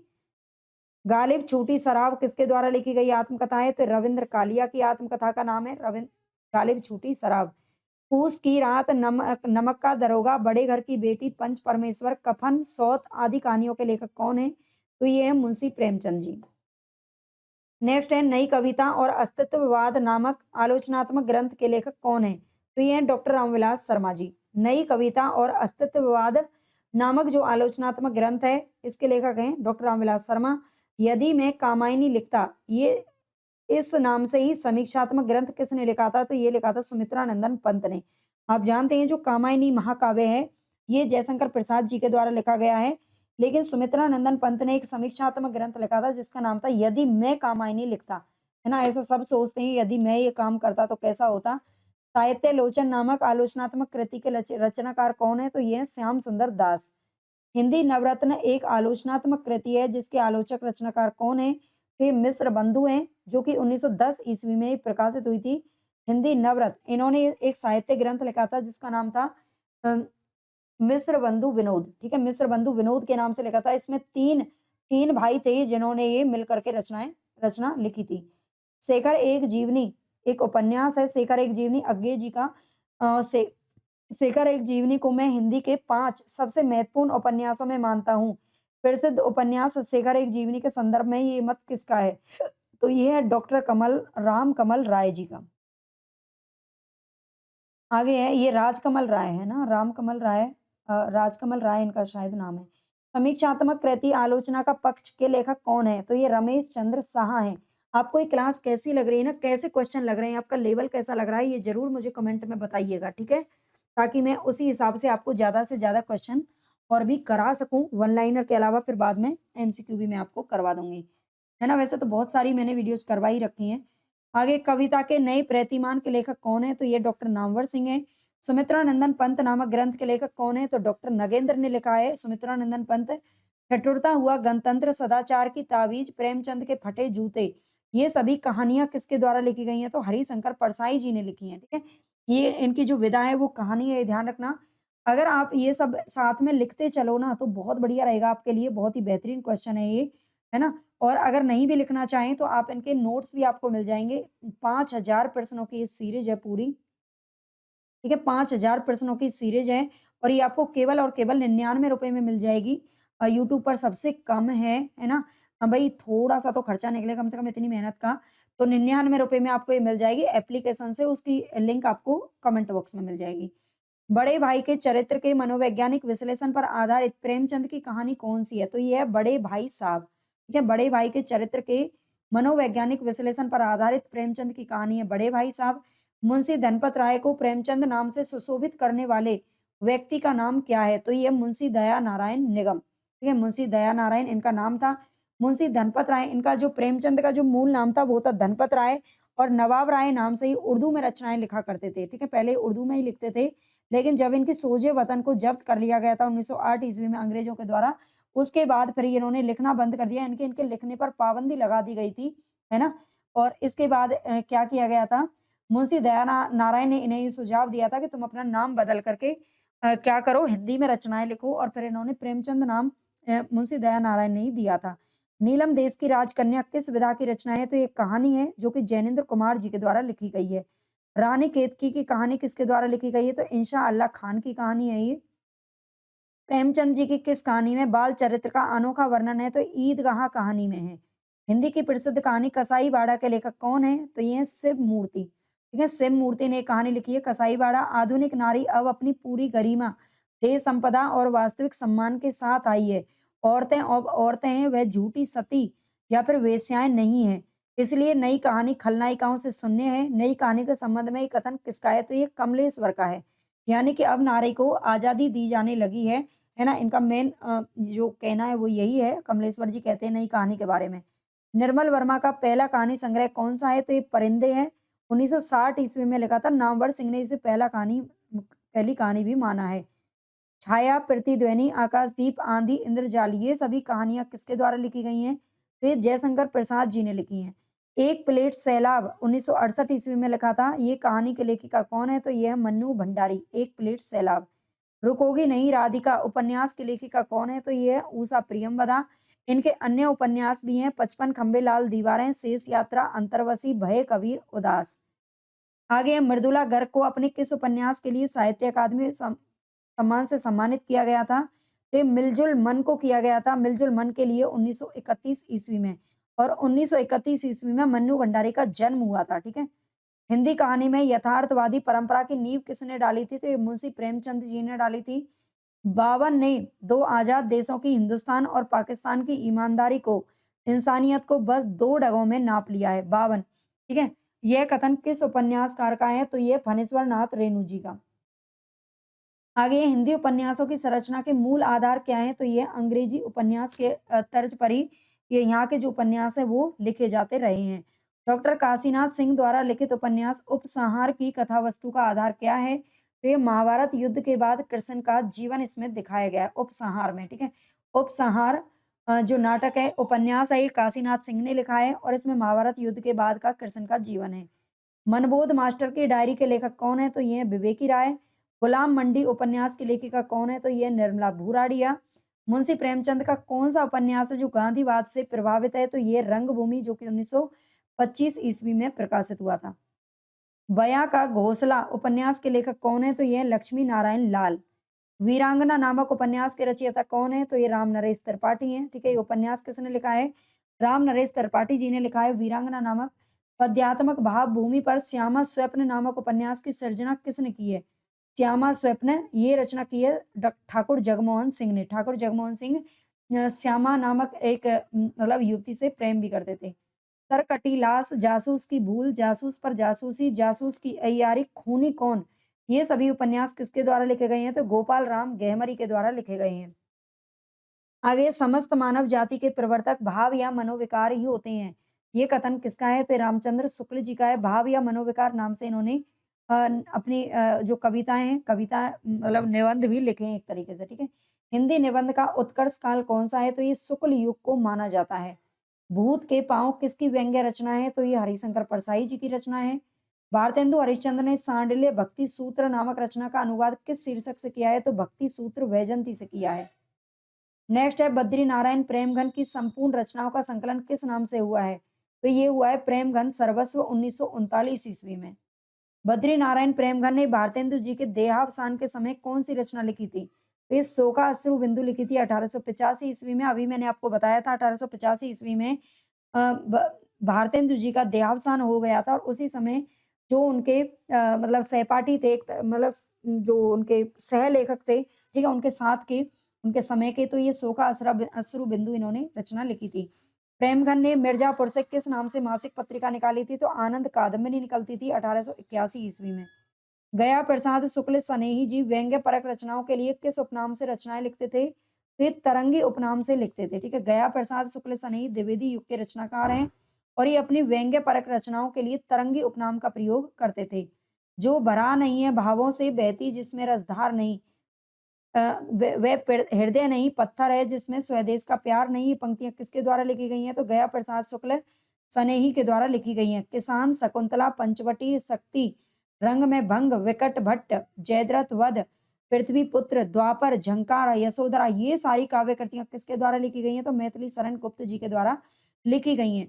अगर आपको इन सबको पूरा डिटेल में पढ़ना है ना, हिंदी साहित्य की हमारी पेड क्लासेस भी चलती हैं ना यूट्यूब पर, मैं इतना सारा नहीं करवा पाती हूँ और पेड क्लासेस भी चलती है। केवल और केवल पूरा हिंदी साहित्य अगर आपको टोटल पढ़ना है ना, मूल किताबों से पर आधारित है, कहीं कोई गलती की गुंजाइश 1% हो सकती है, नहीं भी है, ठीक है। तो केवल और केवल 699 रुपए में पूरा हिंदी साहित्य का बैच आपको मिल रहा है, चाहे आप किसी भी एग्जाम की तैयारी कर रहे हो। ये आपके लिए बहुत ही बेनिफिशियल रहेगा। अगर आप जुड़ना चाहते हैं तो जुड़ सकते हैं। मैथिली शरण की कौन सी रचनाएं जो बौद्ध धर्म से संबंधित है? तो यशोधरा 1933 में और अनग 1925 ईस्वी में। आगे कविता कामिनी कांत, भारतेंदु, मृगेंदु, साहित्य सुधाकर,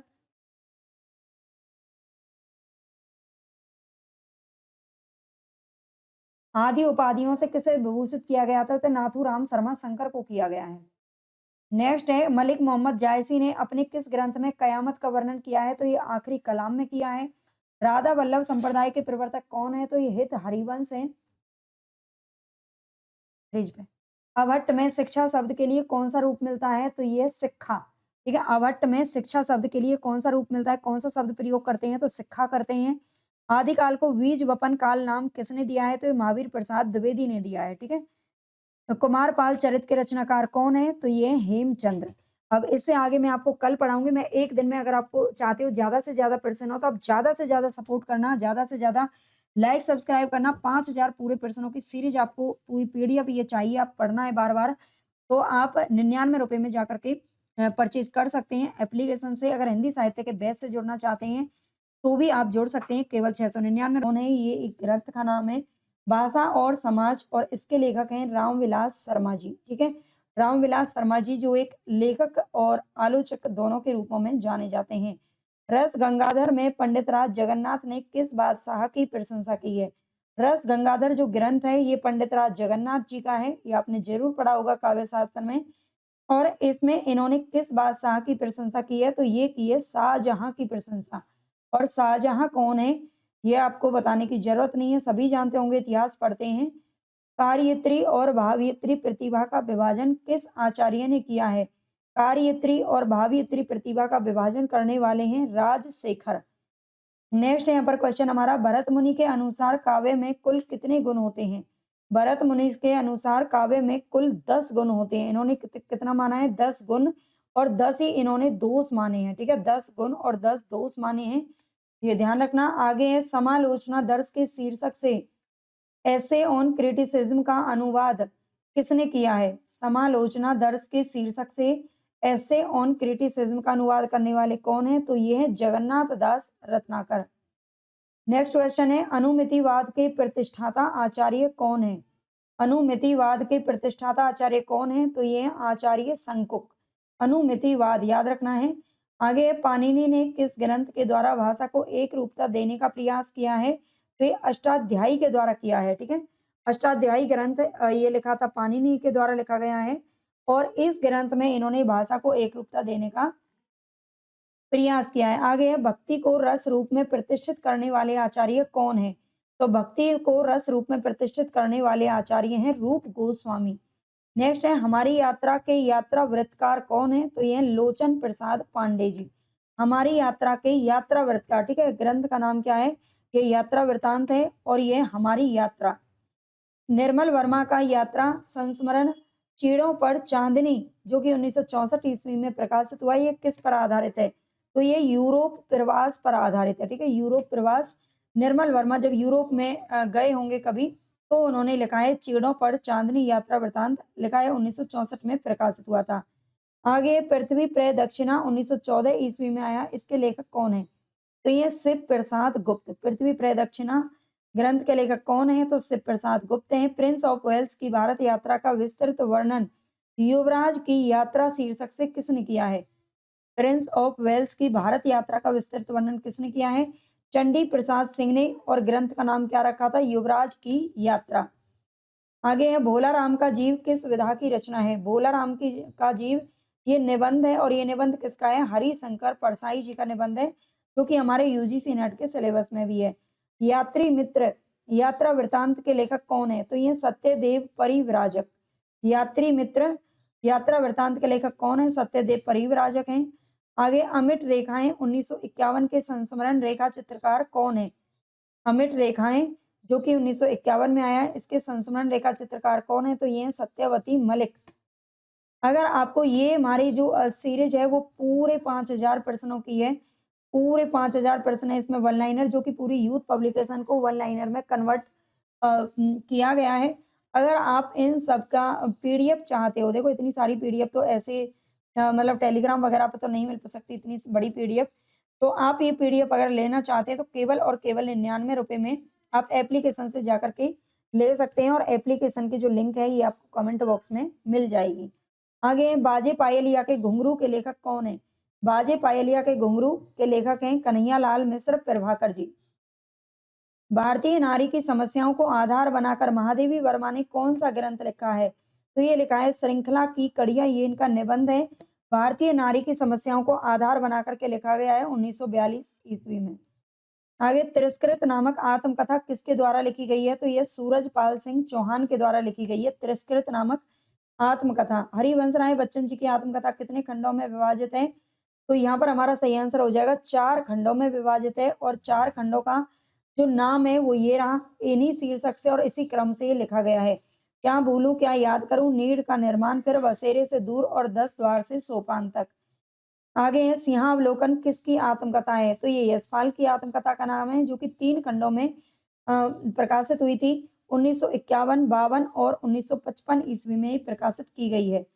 आगे हिंदी में दलित साहित्य की पहली आत्मकथा किसने लिखी थी? हिंदी में दलित साहित्य की पहली आत्मकथा तो ये लिखी थी मोहनदास नेमिष राय ने अपने अपने पिंजरे नाम से।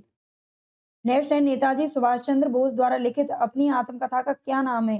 तो ये तरुण के स्वप्न। नेताजी सुभाष चंद्र बोस को तो आप सभी जानते होंगे, ये इन्होंने अपनी आत्मकथा का नाम लिखा था, शीर्षक था तरुण के स्वप्न। यादों की बारात किसकी आत्मकथा है? तो ये जोश मलिहाबादी की आत्मकथा का नाम है, यादों की बारात। झोपड़ी से राजभवन तक आत्मकथा के लेखक कौन है? तो झोपड़ी से राजभवन तक यह आत्मकथाएं माता प्रसाद की 2002 ईस्वी में इसको लिखा गया है। हिंदी साहित्य में कलम का सिपाही किसे कहा गया है? तो ये मुंशी प्रेमचंद जी को कहा गया है। और कलम का सिपाही नाम से जीवनी किसने लिखी थी? तो ये लिखी थी इनके बेटे अमृत राय के द्वारा लिखी गई थी, ये ध्यान रखना है। आगे मुक्ति बोध की आत्मकथा के लेखक कौन है? तो मुक्ति बोध की आत्मकथा नाम से जीवनी लिखी थी विष्णु चंद्र शर्मा ने। नेक्स्ट है मनीषी की लोक यात्रा के मनीषी की लोक यात्रा किसकी जीवनी है? तो ये कविनाथ गोपीराज की, जिसे लिखा है भगवती प्रसाद सिंह ने, ठीक है। कविनाथ गोपीराज की जीवनी है जिसे भगवती प्रसाद सिंह के द्वारा लिखा गया है, याद रखना है। भारतेंदु बाबू हरिश्चंद्र का जीवन चरित ये 1904 ईस्वी में लिखा गया है। इस ग्रंथ के रचनाकार कौन है? तो ये राधा कृष्ण दास जी। नेक्स्ट है परमात्मा का कुत्ता किसकी रचना है? तो ये मोहन राकेश की कहानी है, ठीक है। विधा भी जरूर याद रख लेना। मोहन राकेश की कहानी है परमात्मा का कुत्ता। जीप पर सवार इलियां किसकी हास्य व्यंग्य रचना है? तो ये शरद जोशी की हास्य व्यंग्य रचना है, जीप पर सवार इलियां। डॉक्टर रामविलास शर्मा किस विचारधारा के आलोचक हैं? तो ये मार्क्सवादी विचारधारा के आलोचक हैं। मार्क्सवाद को हमारे देश में या फिर हमारे हिंदी साहित्य में प्रगतिवाद के नाम से जाना जाता है। रस मीमांसा के लेखक कौन है? तो ये राज रामचंद्र शुक्ल जी ने ग्रंथ लिखा है रस मीमांसा। शुक्ल की बीवी किसकी कहानी है? तो ये निराला जी की कहानी है, जो कि कौन है? छायावाद के कवि हैं। हिंदी आलोचना से संबंधित पहली पुस्तक कौन सी है? हिंदी आलोचना से संबंधित पहली पुस्तक है हिंदी कालिदास की आलोचना, जो कि महावीर प्रसाद द्विवेदी के द्वारा लिखी गई है। भारतीय एवं पाश्चात्य समीक्षा दृष्टि से समृद्ध हिंदी के सर्वश्रेष्ठ समीक्षक कौन है? ते रामचंद्र शुक्ल जी हैं। भारतीय एवं पाश्चात्य समीक्षा दृष्टि से समृद्ध हिंदी के सर्वश्रेष्ठ समीक्षक हैं रामचंद्र शुक्ल जी। हिंदी भाषा का उद्गम और विकास के लेखक कौन है? तो ये हैं डॉक्टर उदय नारायण तिवारी। हिंदी भाषा का उद्गम और विकास। हल्कू और मुन्नी मुन्नी प्रेमचंद की किस कहानी के पात्र हैं? तो ये पूस की रात नामक जो इन्होंने कहानी लिखी थी उसके पात्र हैं। अपने जीवन काल में सिर्फ 3 कहानियों की रचना कर हिंदी कथा साहित्य में अपनी अमिट पहचान बना लेने वाले रचनाकार का क्या नाम है? तो ये चंद्रधर शर्मा गुलेरी। इन्होंने केवल 3 ही कहानियां लिखी थी। 3 कहानियों का नाम क्या था? सुखमय जीवन, बुद्धू का कांटा और अ, उसने कहा था, ठीक है। 3 कहानियां इन्होंने लिखी थी। भारत में अंग्रेजी राज और मार्क्सवाद ग्रंथ के लेखक कौन है? तो ये है रामविलास शर्मा जी। आपको ये क्वेश्चन कैसे लग रहे हैं मुझे कमेंट में जरूर बताना, और प्लीज कमेंट शेयर और हाइप भी कर दिया करो वीडियो को, है ना। आपकी बड़ी मेहरबानी होगी। अगर आप थोड़ा सा सपोर्ट करेंगे तो आपका कुछ नहीं बिगड़ेगा, लेकिन मुझे मोटिवेशन जरूर मिलेगा। कामायनी को मानवता के रसात्मक इतिहास की संज्ञा किसने प्रदान की है? तो ये की है नंद दुलारी वाजपेयी जी ने। नाटक के लिए रंगमंच होना चाहिए, रंगमंच के लिए नाटक नहीं, ये कथन किसका है? तो यहाँ पर हमारा सही आंसर हो जाएगा जयशंकर प्रसाद। जयशंकर प्रसाद ने कहा है। लंदन की एक रात, परिंदे, जलती झाड़ी, कौवे और काला पानी, ये सभी कहानियां किसके द्वारा लिखी गई हैं? तो ये निर्मल वर्मा जी के द्वारा लिखी गई हैं। माझी के पुल से कितनी दूर है माझी का पुल? कौन बड़ा है? वह जो नदी पर खड़ा है। माझी का पुल या जो टंगा है लोगों के अंदर। इन पंक्तियों के रचनाकार कौन है? तो माझी का पुल नाम से कविता लिखी थी केदारनाथ सिंह ने, और केदारनाथ सिंह का ही ये पंक्तियां हैं। प्रेमचंद के तीसरे दौर की कहानी किस श्रेणी में आती है? तो ये आती है यथार्थवादी, ठीक है। प्रेमचंद के तीसरे दौर की जो कहानियां है वो यथार्थवादी लिखी गई हैं। 11 वर्ष का समय कहानी के लेखक कौन है? तो ये आचार्य रामचंद्र शुक्ल जी हैं। 11 वर्ष का समय, और ठीक है 1903 ईस्वी में प्रकाशित हुई थी, और ये सरस्वती पत्रिका में प्रकाशित हुई थी। खेल खिलौने, अभिमन्यु की हत्या, जहां लक्ष्मी कैद है, एक दुनिया समानांतर आदि कहानी किसके द्वारा लिखी गई है? तो ये राजेंद्र यादव के द्वारा लिखी गई हैं सारी कहानियां। किशोरी लाल गोस्वामी द्वारा रचित इंदुमती कहानी किसकी छाया मानी जाती है? तो इंदुमती कहानी 1900 ईस्वी में प्रकाशित हुई थी, और ये शेक्सपियर के नाटक टेम्पेस्ट का छाया अनुवाद है, ठीक है। ये शेक्सपियर के नाटक टेम्पेस्ट का छाया अनुवाद मानी जाती है इंदुमती कहानी, और इसी को शुक्ल जी के द्वारा प्रथम कहानी का दर्जा भी दिया गया है। आधुनिक खोजों के अनुसार पहली मौलिक कहानी कौन सी है? तो यह एक टोकरी भर मिट्टी, जो कि 1901 ईस्वी में प्रकाशित हुई थी, और ये छत्तीसगढ़ मित्र नामक पत्रिका में प्रकाशित हुई थी। जबकि इंदुमती, 11 वर्ष का समय, ये सभी सरस्वती में प्रकाशित हुई थी। और ये कहानी लिखी किसके द्वारा गई है?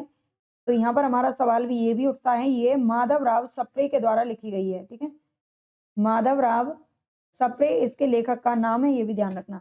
गुंडा कहानी प्रसाद के किस कहानी संग्रह में संकलित है? तो इंद्रजाल नामक कहानी संग्रह में संकलित है। नेक्स्ट है समानांतर कहानी के पुरस्कर्ता कमलेश्वर का मूल नाम क्या है? तो कमलेश्वर का जो मूल नाम है ये नीरज सक्सेना।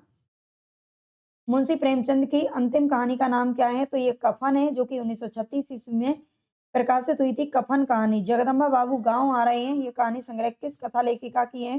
तो ये चित्रा मुदगल के द्वारा लिखी गई है, जगदम्बा बाबू गांव आ रहे हैं। एक छोटा सा मजाक नामक कहानी किसके द्वारा लिखित है? तो अंतोन चेखव के द्वारा लिखी गई है। वॉरेन हेस्टिंग्स का सांड कहानी की रचना किसने की है? तो ये उदय प्रकाश के द्वारा की गई है। वॉरेन हेस्टिंग्स का सांड।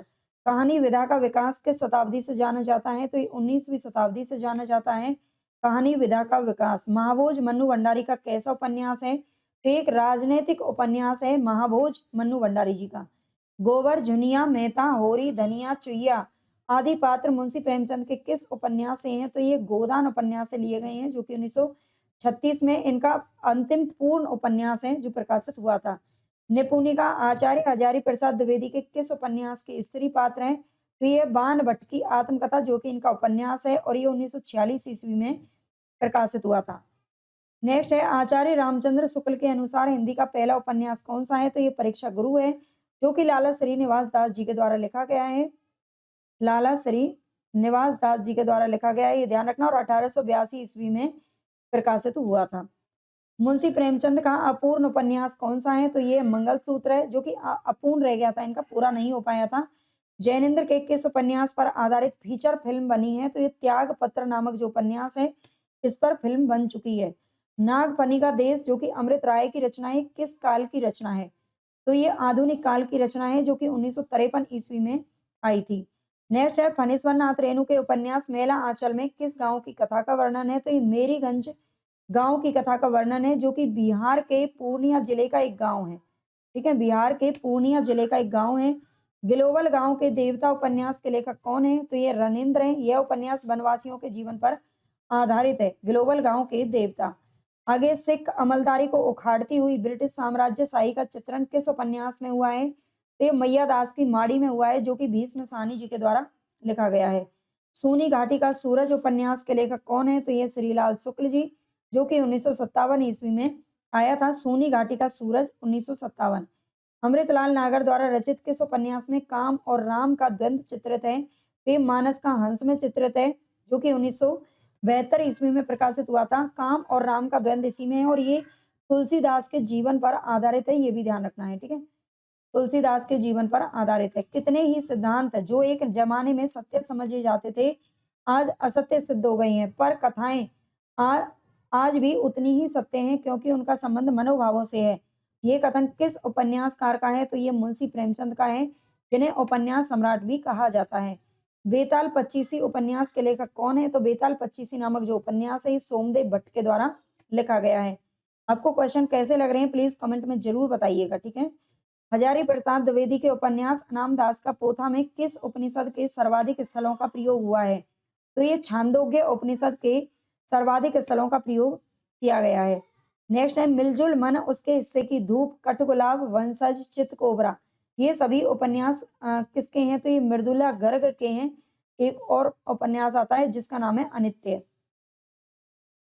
नेक्स्ट है आंचलिक उपन्यासों का प्रवर्तक किसे माना जाता है? तो ये फणीश्वर नाथ रेणु जी को माना जाता है। इन्होंने मेला आंचल नामक पहला आंचलिक उपन्यास लिखा था, जो कि 1954 ईस्वी में प्रकाशित हुआ था। देवकी नंदन खत्री जी के उपन्यास चंद्रकांता को हिंदी का प्रथम उपन्यास किसने माना है? फिर डॉक्टर श्री कृष्ण लाल ने पहला उपन्यास माना है चंद्रकांता को। और ये और ध्यान रखना है, चंद्रकांता एक ऐसा उपन्यास है जिसे पढ़ने के लिए बहुत सारे लोगों ने, हिंदी भाषी लोगों ने हिंदी सीखी थी, है ना, हिंदी भाषा का जिन्होंने ज्ञान लिया था तब इसको पढ़ा था। चंद हसीनों के खतूत किसकी रचना है? टेप पांडे बेचन शर्मा उग्र की रचना है। श्रीलाल शुक्ल के उपन्यास राग दरबारी का रंगनाथ की वापसी शीर्षक से नाट्यांतर किसने किया है? तो ये किया है गिरीश रस्तोगी के द्वारा किया गया है। नेक्स्ट है मैत्रेयी पुष्पा का कौन सा उपन्यास है जो महिला पुलिस कर्मियों के जीवन पर आधारित है? महिला पुलिस कर्मियों के जीवन पर आधारित है गुना बेगुना, जो कि 2011 ईस्वी में प्रकाशित हुआ था। शिव पूजन साय का एकमात्र उपन्यास कौन सा है? तो यह देहाती दुनिया, जो कि 1926 ईस्वी में प्रकाशित हुआ। विचार और वितर्क किसका निबंध संग्रह है? विचार और वितर्क, तो यह पंडित हजारी प्रसाद द्विवेदी जी के द्वारा लिखा गया है। काव्य में लोक मंगल की अवधारणा के संस्थापक कौन थे? तो ये आचार्य रामचंद्र शुक्ल जी थे, काव्य में लोक मंगल की अवधारणा के संस्थापक। बर्बरता की पहली सीढ़ी से सभ्यता की अंतिम सीढ़ी तक युद्ध मनुष्य जाति का साथ देता आया है। यह कथन किस निबंध से लिया गया है? तो युद्ध और नारी नामक निबंध से लिया गया है, जो कि महादेवी वर्मा के द्वारा लिखा गया है। संस्कृति के 4 अध्याय के लेखक कौन है? तो ये है रामधारी सिंह दिनकर, संस्कृति के 4 अध्याय नामक निबंध इन्होंने लिखा है। हिंदी में स्त्री विमर्श की अवधारणा को चर्चा में लाने का श्रेय किस कथाकार को दिया जाता है? फिर राजेंद्र यादव को दिया जाता है, ठीक है। हिंदी में स्त्री विमर्श की अवधारणा को चर्चा में लाने का श्रेय राजेंद्र यादव को जाता है। साहित्यकार की आस्था तथा अन्य निबंध ग्रंथ के रचनाकार कौन है? तो ये महादेवी वर्मा है, जो कि 1962 ईस्वी में लिखा था। साहित्यकार की आस्था और अन्य निबंध। यदि गद्य कवियों की कसौटी है तो निबंध गद्य की कसौटी है। ये कथन किसका है? तो ये रामचंद्र शुक्ल जी का कथन है। आगे धर्म नैतिकता और विज्ञान के लेखक कौन है? तो ये रामधारी सिंह दिनकर हैं। धर्म नैतिकता और विज्ञान। मेरे राम का मुकुट भीग रहा है निबंध अपने समय में बड़ा चर्चित रहा है। इस निबंध के लेखक कौन है? तो ये विद्यानिवास मिश्र जी हैं। नेक्स्ट है प्रताप नारायण मिश्र के निबंधों की प्रधान विशेषता क्या है? तो ये विनोद प्रियता इनके निबंधों की प्रधान विशेषता है। लाला श्रीनिवास दास के संयोगिता स्वयंवर की सच्ची समालोचना किसने की थी? तो ये की थी बालकृष्ण भट्ट ने, ठीक है। लाला श्रीनिवास दास का क्या है? उपन्यास है संयोगिता स्वयंवर, और इसकी सच्ची समालोचना करने वाले कौन है? तो बालकृष्ण भट्ट हैं। नेक्स्ट है विक्रमो वर्षीय की मूल कथा नामक निबंध के लेखक कौन है? तो चंद्रधर शर्मा गुलेरी जी हैं। विक्रमो वर्षीय की मूल कथा। नेक्स्ट है पत्रकारिता के स्तर से निबंध शैली को विकसित करने वाले प्रमुख लेखक कौन है? तो राम वृक्ष बेनीपुरी जी हैं। पत्रकारिता के स्तर से निबंध शैली को विकसित करने वाले। शिकार संबंधी रोचक निबंधों के रचनाकार कौन है? तो श्री राम शर्मा हैं। शिकार संबंधी रोचक निबंधों के रचनाकार। शिव शंभू के चिट्ठे के लेखक कौन है? तो ये हैं बाल मुकुंद गुप्त जी। शिव शंभू के चिट्ठे के लेखक कौन है? बाल मुकुंद गुप्त हैं। संपत्ति शास्त्र, अतीत स्मृति, रसज्ञ रंजन, कालिदास की निरंकुशता, कवि और कविता, आत्मनिवेदन, कवि कर्तव्य, महाकवि माघ का प्रभात वर्णन, ये सभी निबंध किसके द्वारा लिखे गए हैं? तो ये महावीर प्रसाद द्विवेदी जी के द्वारा लिखे गए हैं। सारे निबंधों को आपको अच्छे से याद रख लेना है। अगर आप चाहो तो साथ साथ में इनको लिखते हुए चलें, अगर आपके पास समय है। नहीं समय है तो आप केवल 99 रुपए में इसकी पूरी पीडीएफ ले सकते हैं। केवल एक ही क्लास की नहीं है, बल्कि 5000 प्रश्नों की पूरी पीडीएफ है, ठीक है, जो कि आपको केवल और केवल 99 रुपए में उपलब्ध है आपके लिए, ठीक है। एप्लीकेशन से जाकर के ले लेना। भारतेंदु हरिश्चंद्र के अनुसार हिंदी का पहला मौलिक नाटक कौन सा है? तो ये नहुस है। और ये नाटक लिखा किसने है? तो इनके पिता ने लिखा है, जिनका नाम था गोपाल चंद्र गिरधर दास, ठीक है। गोपाल चंद्र गिरधर दास, जो कि इनके पिता थे, इनका संबंध भी इनसे पूछा जाता है। ऐतिहासिक नाटककार के रूप में कौन सर्वाधिक विख्यात है? तो ये जयशंकर प्रसाद जी हैं। ब्राह्मण ना तो किसी के राज्य में रहता है और ना ही किसी के अन्न पर पलता है। ये कथन जयशंकर प्रसाद के किस नाटक से लिया गया है? ये चंद्रगुप्त नाटक से लिया गया है। मिस्टर अभिमन्यु नाटक के रचनाकार कौन है? तो ये है लक्ष्मी नारायण लाल। मिस्टर अभिमन्यु नाटक के रचनाकार लक्ष्मी नारायण लाल हैं। धर्मवीर भारती का वह नाटक जिसमें महाभारत के कथानक को लेकर आधुनिक युग के अनुकूल अर्थ प्रस्तुत किया गया है, वो है अंधा युग। धर्मवीर भारती का वह नाटक जिसमें महाभारत के कथानक को लेकर आधुनिक युग के अनुकूल अर्थ प्रस्तुत किया गया, अंधा युग में किया गया है, जो कि 1955 ईस्वी में प्रकाशित हुआ था। धर्मवीर भारती के काव्य कृति कनु प्रिया में किसका वर्णन है? तो राधा के नवीन रूप का वर्णन है। धर्मवीर भारती की काव्य कृति है कनु प्रिया। नेक्स्ट है आत्मा का संघर्ष आत्मा से और देह का संघर्ष संग्राम देह से जीता जाता है। रामधारी सिंह दिनकर का एक कथन किस कृति के संदर्भ में कहा गया है? तो कुरुक्षेत्र के बारे में कहा गया है।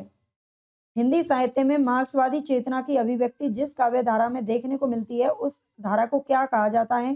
ये प्रगतिवाद कहा जाता है। तो यहाँ पर अभी हमारा थोड़ा सा आगे पुरस्कार दे रखे हैं, है ना। उम्मीद करती हूँ कि ये क्लास आपको अच्छी लगेगी। प्लीज ज्यादा से ज्यादा कौन है? तो ये है लल्लू लाल, जो कि 1810 ईस्वी में लिखा गया ये ग्रंथ है। लल्लू लाल आप जानते हैं फोर्ट विलियम कॉलेज जिसकी स्थापना हुई थी 1800 ईस्वी में, फोर्ट विलियम कॉलेज की कलकत्ता के अंदर। उसमें ये भाषा मुंशी थे लल्लू लाल जी, और इन्होंने 1810 में ये ग्रंथ लिखा था। पद्मावत को प्रतीकात्मक काव्य किसने कहा है? तो ये डॉक्टर शंभुनाथ सिंह जी ने कहा है पद्मावत को। पद्मावत आप जानते ही हैं किसकी है? जायसी की रचना है, जो कि 1940 ईस्वी में प्रकाशित हुई थी। पद्मावत में हीरामन तोता किसका प्रतीक है? तो पद्मावत में एक प्रतीकात्मक काव्य है, और ये इसमें गुरु का प्रतीक है हीरामन तोता। इसके पात्र और प्रतीक एक बार यहाँ पर आप रिवाइज कर लीजिए। 14 भुवन ये मानव पिंड का प्रतीक है। चित्तौड़ शरीर का प्रतीक है। रत्नसेन मन का प्रतीक है। सिंगलदीप हृदय, पद्मावती बुद्धि का प्रतीक है, और नागमती भोग विलास या फिर संसार का प्रतीक है। ठीक है, ये संसार का प्रतीक है, ये ध्यान रखना। आगे है इसमें भक्ति काल के किस कवि को जातीय कवि का कहा जाता है? तो ये तुलसीदास को कहा जाता है, ठीक है। भक्ति काल का जो कवि हैं तुलसीदास, इनको जातीय कवि का नाम दिया गया है। अंग दर्पण किस कवि की रचना है? तो ये रसलीन की रचना है अंग दर्पण, जो कि रीति काल के कवि हैं। वृंद सतसई की विषय वस्तु क्या है? वृंद कवि का, जैसे बिहारी ने बिहारी सतसई लिखी है, वैसे ही वृंद कवि ने भी वृंद सतसई नाम से रचना की है, और जिसकी विषय वस्तु है नीति। ठीक है, नीति पर आधारित है ये। रीति मुक्त कवियों की विशेषता क्या है? रीति मुक्त कवियों की विशेषता क्या है? आप जानते हैं रीति सिद्ध, रीतिबद्ध और रीति मुक्त। रीति मुक्त में कौन कौन आते हैं? घनानंद, आलम, बोधा, ठाकुर, द्विजदेव, इनका नाम आता है।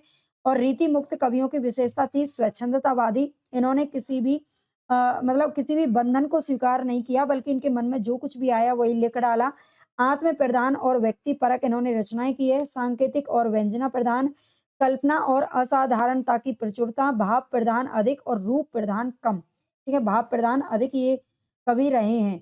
रीति काल को कला काल किसने कहा है? तो ये डॉक्टर रमाशंकर शुक्ल रसाल ने कला काल की संज्ञा दी है। भूषण का वास्तविक नाम क्या था? रीति काल के राष्ट्रीय कवि का दर्जा इनको दिया जाता है, और ये घनश्याम इनका वास्तविक नाम था। ठीक है, राष्ट्रीय यानी कि वीर रस के ये कवि थे। ठीक है, वीर रस के कवि थे, ये ध्यान रखना। हिंदू जाति का प्रतिनिधि कवि भी इनको कहा जाता है, ये भी ध्यान रखना, शुक्ल जी के द्वारा। आचार्य रामचंद्र शुक्ल की दृष्टि में किस युग के लेखकों की दृष्टि व्याकरण के नियमों पर अच्छी तरह नहीं जमी थी? तो ये भारतेंदु युग के जो लेखक थे, उनकी दृष्टि व्याकरण के यानी कि व्याकरण पर इन्होंने इतना ध्यान नहीं दिया था। रचनाएं तो इस युग में बहुत सारी हुई थी, गद्य भी और पद्य भी, लेकिन इस समय व्याकरण की शुद्धता पर ध्यान नहीं दिया गया था। ये जो शुद्धता पर ध्यान दिया गया था वो दिया गया था द्विवेदी युग में जाकर के 1900 के बाद में। आगे है भारतेंदु मंडल में कौन कौन कवि आते हैं? तो भारतेंदु मंडल में भारतेंदु हरिश्चंद्र, बद्री नारायण चौधरी, प्रेमगन, प्रताप नारायण मिश्र, ठाकुर जगमोहन सिंह, नवनीत चतुर्वेदी, अंबिका दत्त व्यास, राधा कृष्ण दास आदि। ठीक है, इसके अलावा और भी इसमें कुछ कवि के नाम हैं, लेकिन यहाँ पर जो इंपॉर्टेंट है पूछे जाते हैं वो मैंने यहाँ पर लिखे हैं, और बार बार इनसे क्वेश्चन पूछा जाता है, इसलिए एक जगह डाल दिया है। गोल्ड स्मिथ की कृति है ट्रेवलर का अनुवाद, ये किसने किया है? गोल्ड स्मिथ की कृति ट्रेवलर का अनुवाद ये किया है श्रीधर पाठक ने। ठीक है, और ये किस नाम से किया है? तो ये किया है श्रांत पथिक, श्रांत पथिक नाम से किया है, ये भी ध्यान रखना, श्रांत पथिक। आगे है भारतेंदु युग का कौन सा कवि है जो पुष्टि मार्ग में दीक्षित था? तो ये भारतेंदु हरिश्चंद्र जी थे, जो कि पुष्टि मार्ग में दीक्षित हैं। पुष्टि मार्ग किसका है? तो ये बल्लभाचार्य का, बल्लभाचार्य जो कि किसके थे? ये सूरदास के गुरु का नाम था बल्लभाचार्य, इन्होंने ही पुष्टि मार्ग की स्थापना की थी। आगे है, अगर आपको इन सभी के 5000 पूरे 5000 प्रश्नों की पूरी सीरीज है, अगर आपको इन सब की पीडीएफ अगर चाहिए, अगर पीडीएफ आपको चाहिए तो आप एप्लीकेशन से जाकर के ले सकते हो, कमेंट बॉक्स में आपको लिंक मिल जाएगी। और ये केवल और केवल 5000 प्रश्नों की जो पीडीएफ है ये आपको 99 रुपए में अवेलेबल हो जाएगी। वैदेही वनवास, चोखे चौपदे, चुभते चौपदे, रसिक रहस्य, कृष्ण शतक, मर्म स्पर्श, पारिजात, रस कलश, ये सभी ग्रंथ किसके द्वारा लिखे गए हैं? तो अयोध्या सिंह उपाध्याय के द्वारा लिखे गए हैं। द्विवेदी युग को जागरण सुधार काल की संज्ञा किसने दी? और ये और ध्यान रखना, ये द्विवेदी युग के कवि हैं अयोध्या सिंह उपाध्याय। द्विवेदी युग को जागरण सुधार काल की संज्ञा किसने दी है? तो डॉक्टर नगेंद्र ने दी है। जागरण सुधार काल, ठीक है, पुनर्जागरण काल की संज्ञा इन्होंने भारतेंदु काल को दी है, ये ध्यान रखना। और जागरण सुधार काल की संज्ञा द्विवेदी युग को दी है। द्विवेदी जी ने किस भाषा को कविता के सिंहासन से उतार कर खड़ी बोली को प्रतिष्ठित करने में काफी योगदान दिया है? तो ये ब्रज भाषा को दिया है। पहले ब्रज भाषा का ही अधिकार था गद्य और पद्य दोनों में, लेकिन द्विवेदी युग में महावीर प्रसाद द्विवेदी जी ने यहाँ पर क्या किया, मतलब ब्रज भाषा को छोड़ करके कवि खड़ी बोली में ही गद्य और पद्य दोनों को लिखने के लिए बहुत ही ज्यादा लोगों को क्या दिया, प्रेरणा दी। इसीलिए ब्रज भाषा जो कविता के सिंहासन पर बैठी हुई थी उसको नीचे उतार दिया गया और खड़ी बोली को स्थान दे दिया गया।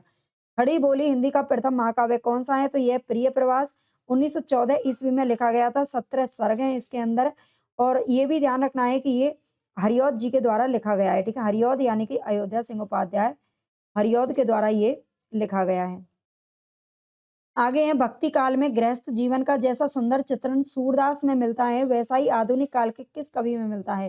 तो ये मिलता है मैथिली शरण गुप्त के। ठीक है, भक्ति काल में गृहस्थ जीवन का जैसा सुंदर चित्रण गृहस्थ जीवन का, ठीक है, गृहस्थ जीवन का सुंदर चित्रण किसमें मिलता है? सूरदास में। वैसा ही आधुनिक काल के मैथिली शरण गुप्त में भी मिलता है। साकेत महाकाव्य में कितने सर्ग हैं? तो 12 सर्ग है साकेत महाकाव्य में। ये 1931 ईस्वी में प्रकाशित हुआ था और ये मैथिली शरण गुप्त जी के द्वारा लिखा गया महाकाव्य है, ठीक है, मैथिली शरण गुप्त जी ने लिखा है। गीत गुंज किस कवि की रचना है? तो ये सूर्यकांत त्रिपाठी निराला जी की रचना है गीत गुंज।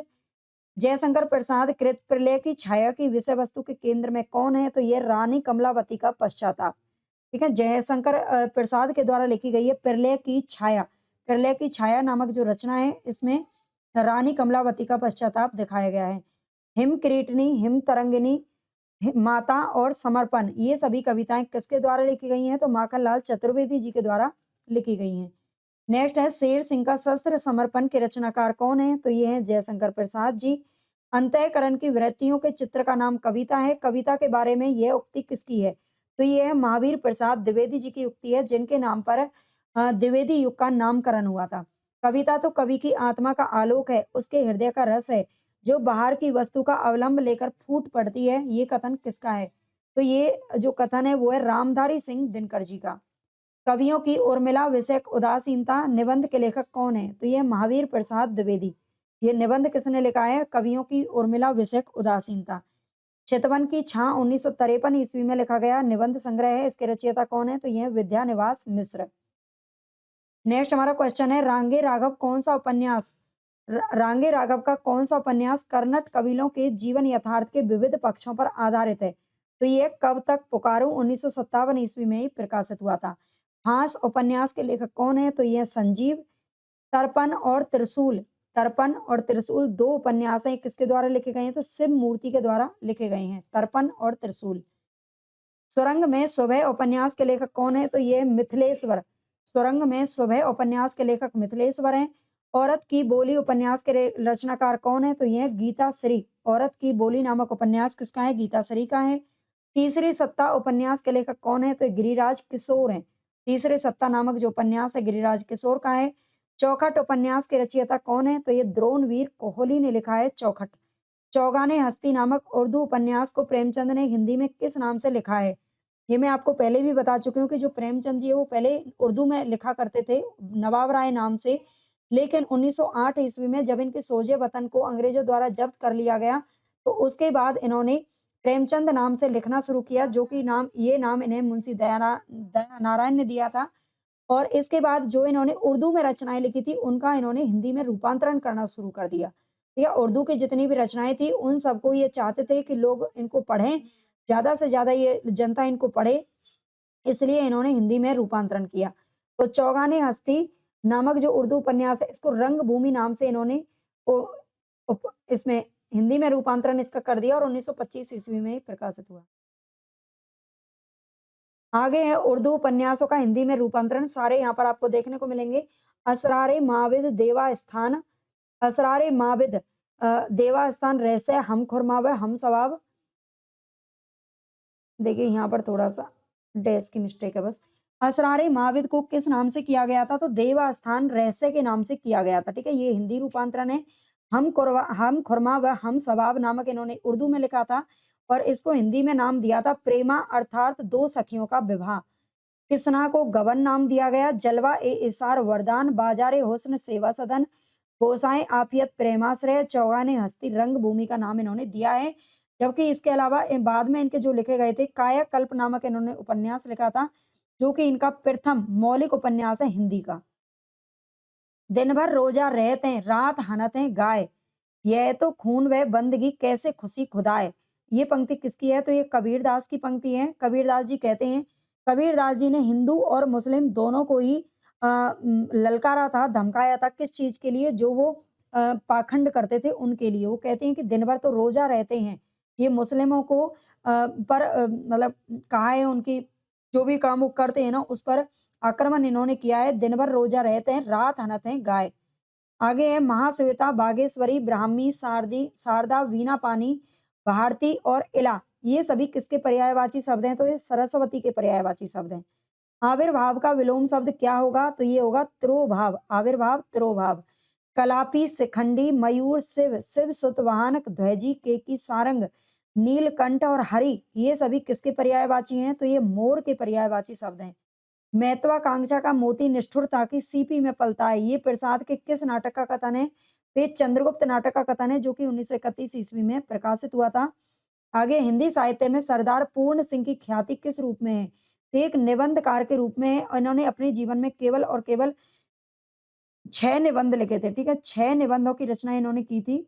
वो मैं पहले क्लास में आपको बता भी चुकी हूँ सारे निबंध।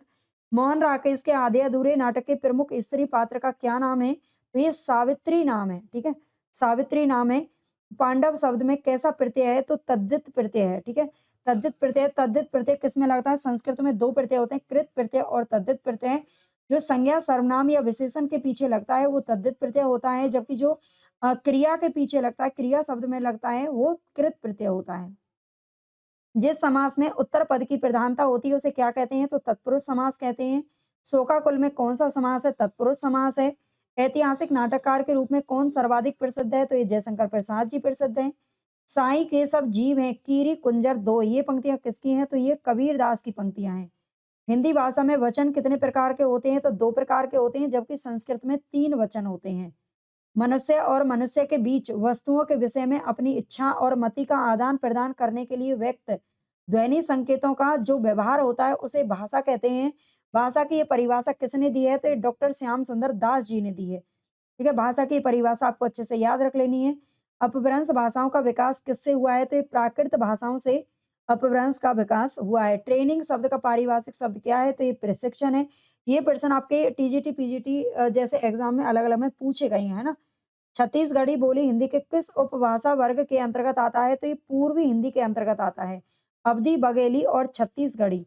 अवधी, बघेली और छत्तीसगढ़ी ये 3 बोलियां हैं जो कि पूर्वी हिंदी के अंतर्गत आती हैं।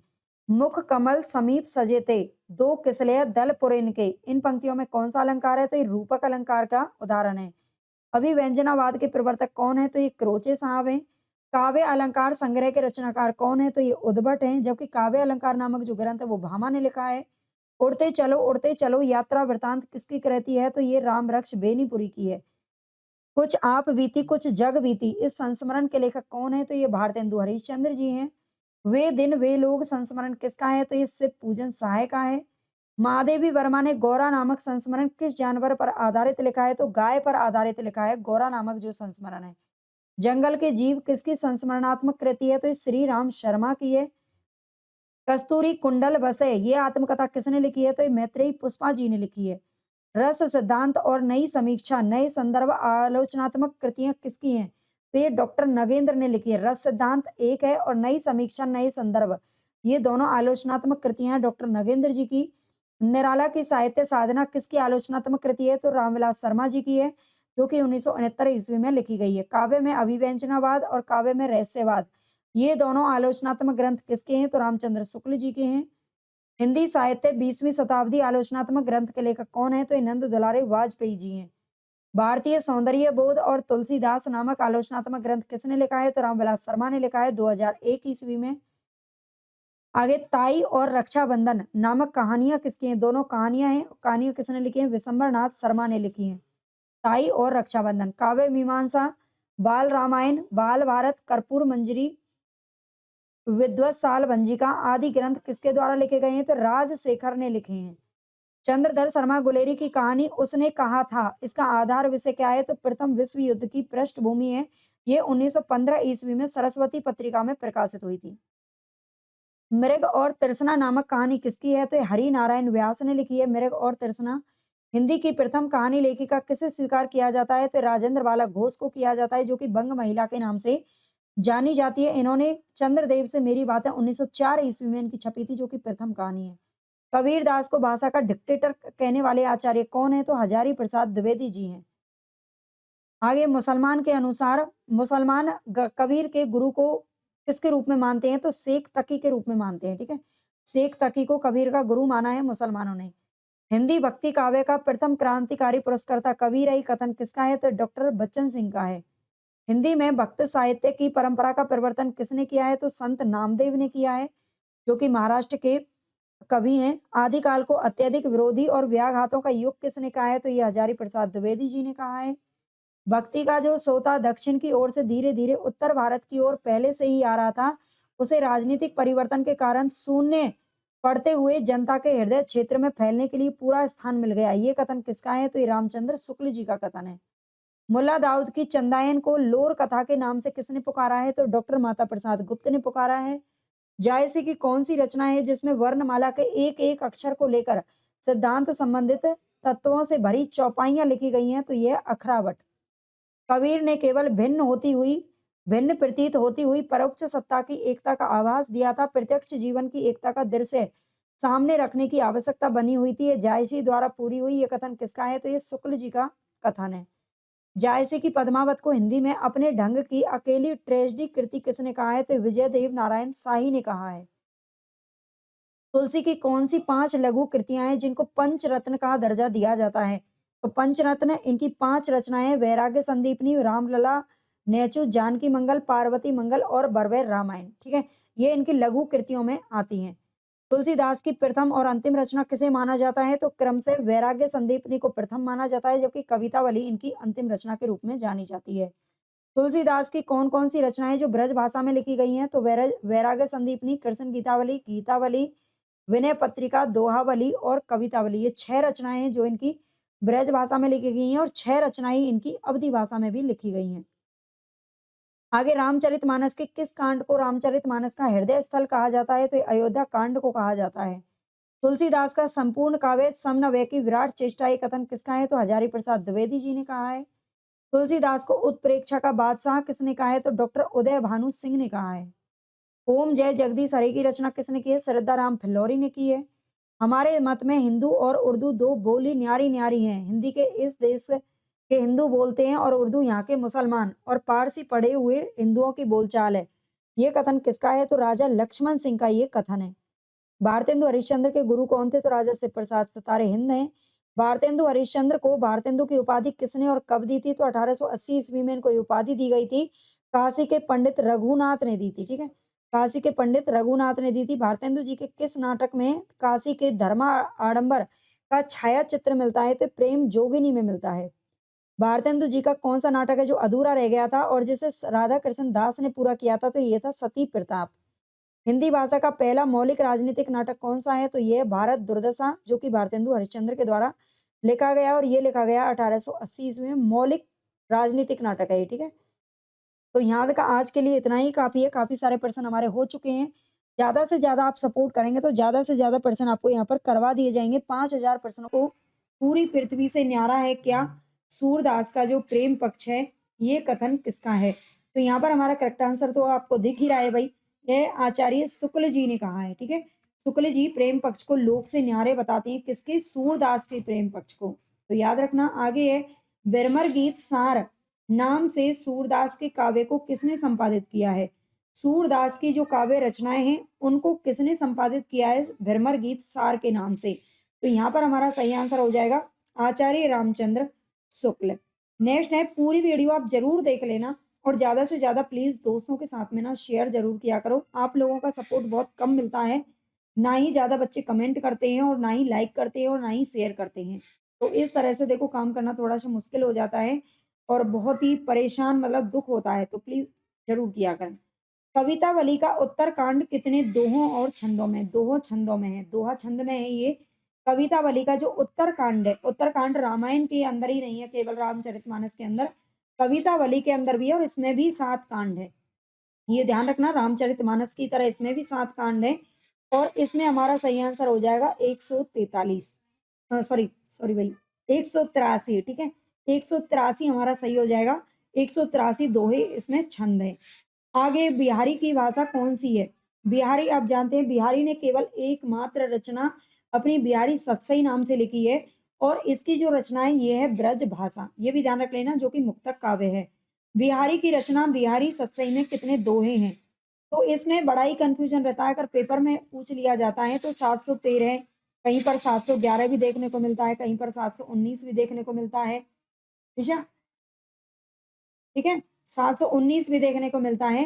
तो यहाँ पर मैं आपको बता देती हूँ, जो इसमें दोहे हैं, दोहे अगर पूछ लिया जाए तो 713 दोहे ही हमारे सही हैं, लेकिन इसमें 6 क्या है? सोठा है। ठीक है, 6 सोर्ट हैं, इसमें बच्चे बहुत कन्फ्यूज़ रहते हैं।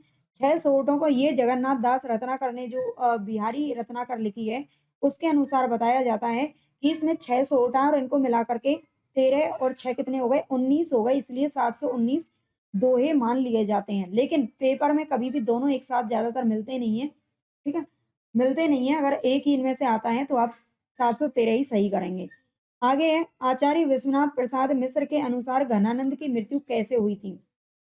वैसे तो ये कहा जाता है कि घनानंद मोहम्मद शाह रंगीला के दरबार में रहते थे, दिल्ली का जो उस वक़्त शासक था और एक दिन उसने मतलब किसी बात से पूरी कहानी तो मैं क्या ही बताऊँ, किसी बात से नाराज़ होकर के उन्होंने अपने दरबार से इनको निकाल दिया और ये सीधे कहाँ चले गए थे? वृंदावन चले गए थे। ठीक है? वृंदावन चले गए और वृंदावन जाकर के भगवान की भक्ति में खो गए। एक बार जब नादिर शाह का आक्रमण हुआ था, नादिर शाह का 1700 अ, 41 में हुआ था शायद, है ना? 1741 में नादिर शाह ने जब युद्ध किया था यहाँ पर, तो नादिर शाह ने मोहम्मद शाह रंगीला का मतलब रास्ता पूछा था, तो इसने कुछ उल्टा सा जवाब दिया, जिसके कारण इसको मार दिया गया था, इसकी हत्या कर दी गई थी नादिर शाह के सैनिकों के द्वारा। लेकिन यहाँ पर आपसे पूछ रहा है विश्वनाथ प्रसाद मिस्र के अनुसार कैसे हुई? तो ये बताते हैं कि अहमद शाह अब्दाली के दूसरे आक्रमण के समय हुई थी, ठीक है? अहमद शाह अब्दाली के दूसरे आक्रमण के समय हुई थी, ये थोड़ा ध्यान रखना। आगे सखी संप्रदाय में घनानंद ने अपना क्या नाम बताया है? तो सखी संप्रदाय में घनानंद ने अपना नाम बताया बहुगुणी, ठीक है? जिसमें बहुत सारे गुण होते हैं। नेक्स्ट है कवि बिहारी लाल के पिताजी का क्या नाम था? तो इनके पिताजी का नाम था केशव राय। सभी कवियों के माता-पिता का नाम आपको पता होना चाहिए, है ना? पूछ लिया जाता है। मूल गोसाई चरित के अनुसार तुलसी की प्रथम रचना कौन-सी है? तो मूल गोसाई चरित जो कि बेनी माधव दास की रचना है। बेनी माधव दास की रचना है और इसको प्रामाणिक भी माना जाता है काफ़ी हद तक और ये मानते हैं गीतावली को, ठीक है? याद रखना गीतावली को मानते हैं। मोहन राकेश का पूरा नाम क्या है? तो मोहन राकेश का जो पूरा या फिर इनका जो मूल नाम है वो है मदन मोहन गुगलानी, ठीक है? मदन मोहन गुगलानी के नाम से इनको जाना जाता है मूल नाम में। मोहन राकेश के नाम से इन्होंने रचनाएँ की हैं। आगे भाषा वह साधन है जिसके द्वारा मनुष्य अपने विचारों को दूसरों के सामने भली-भाँति प्रकट कर सकता है और दूसरों के विचारों को हम समझ सकते हैं। ये परिभाषा किसने दी है? जो कि जग ज़ाहिर परिभाषा और जिसको छोटे बच्चे से लेकर के बड़े तक पढ़ते हैं, है ना? ये परिभाषा ऐसी है जिसको हर कोई याद रहती हर कोई किसी को याद होती है। ये वो परिभाषा है और ये परिभाषा देने वाले हैं कामता प्रसाद गुरु, ठीक है? ये भाषा के तौर पर अगर मैं आपको बताऊँ तो 8-10 ऐसे विद्वान हैं जिन्होंने अलग-अलग भाषा की परिभाषा दी है और वो सब आपको याद होनी चाहिए, ठीक है? इन वन लाइनर से भी आपको ये याद रखना है कि आपको किस लेवल की तैयारी करनी है, आपको क्या-क्या चीज़ें जो अभी नहीं आती वो याद करनी है। अगर आप टीजीटी, पीजीटी, यूजीसी नेट कुछ भी दे रहे हो तो।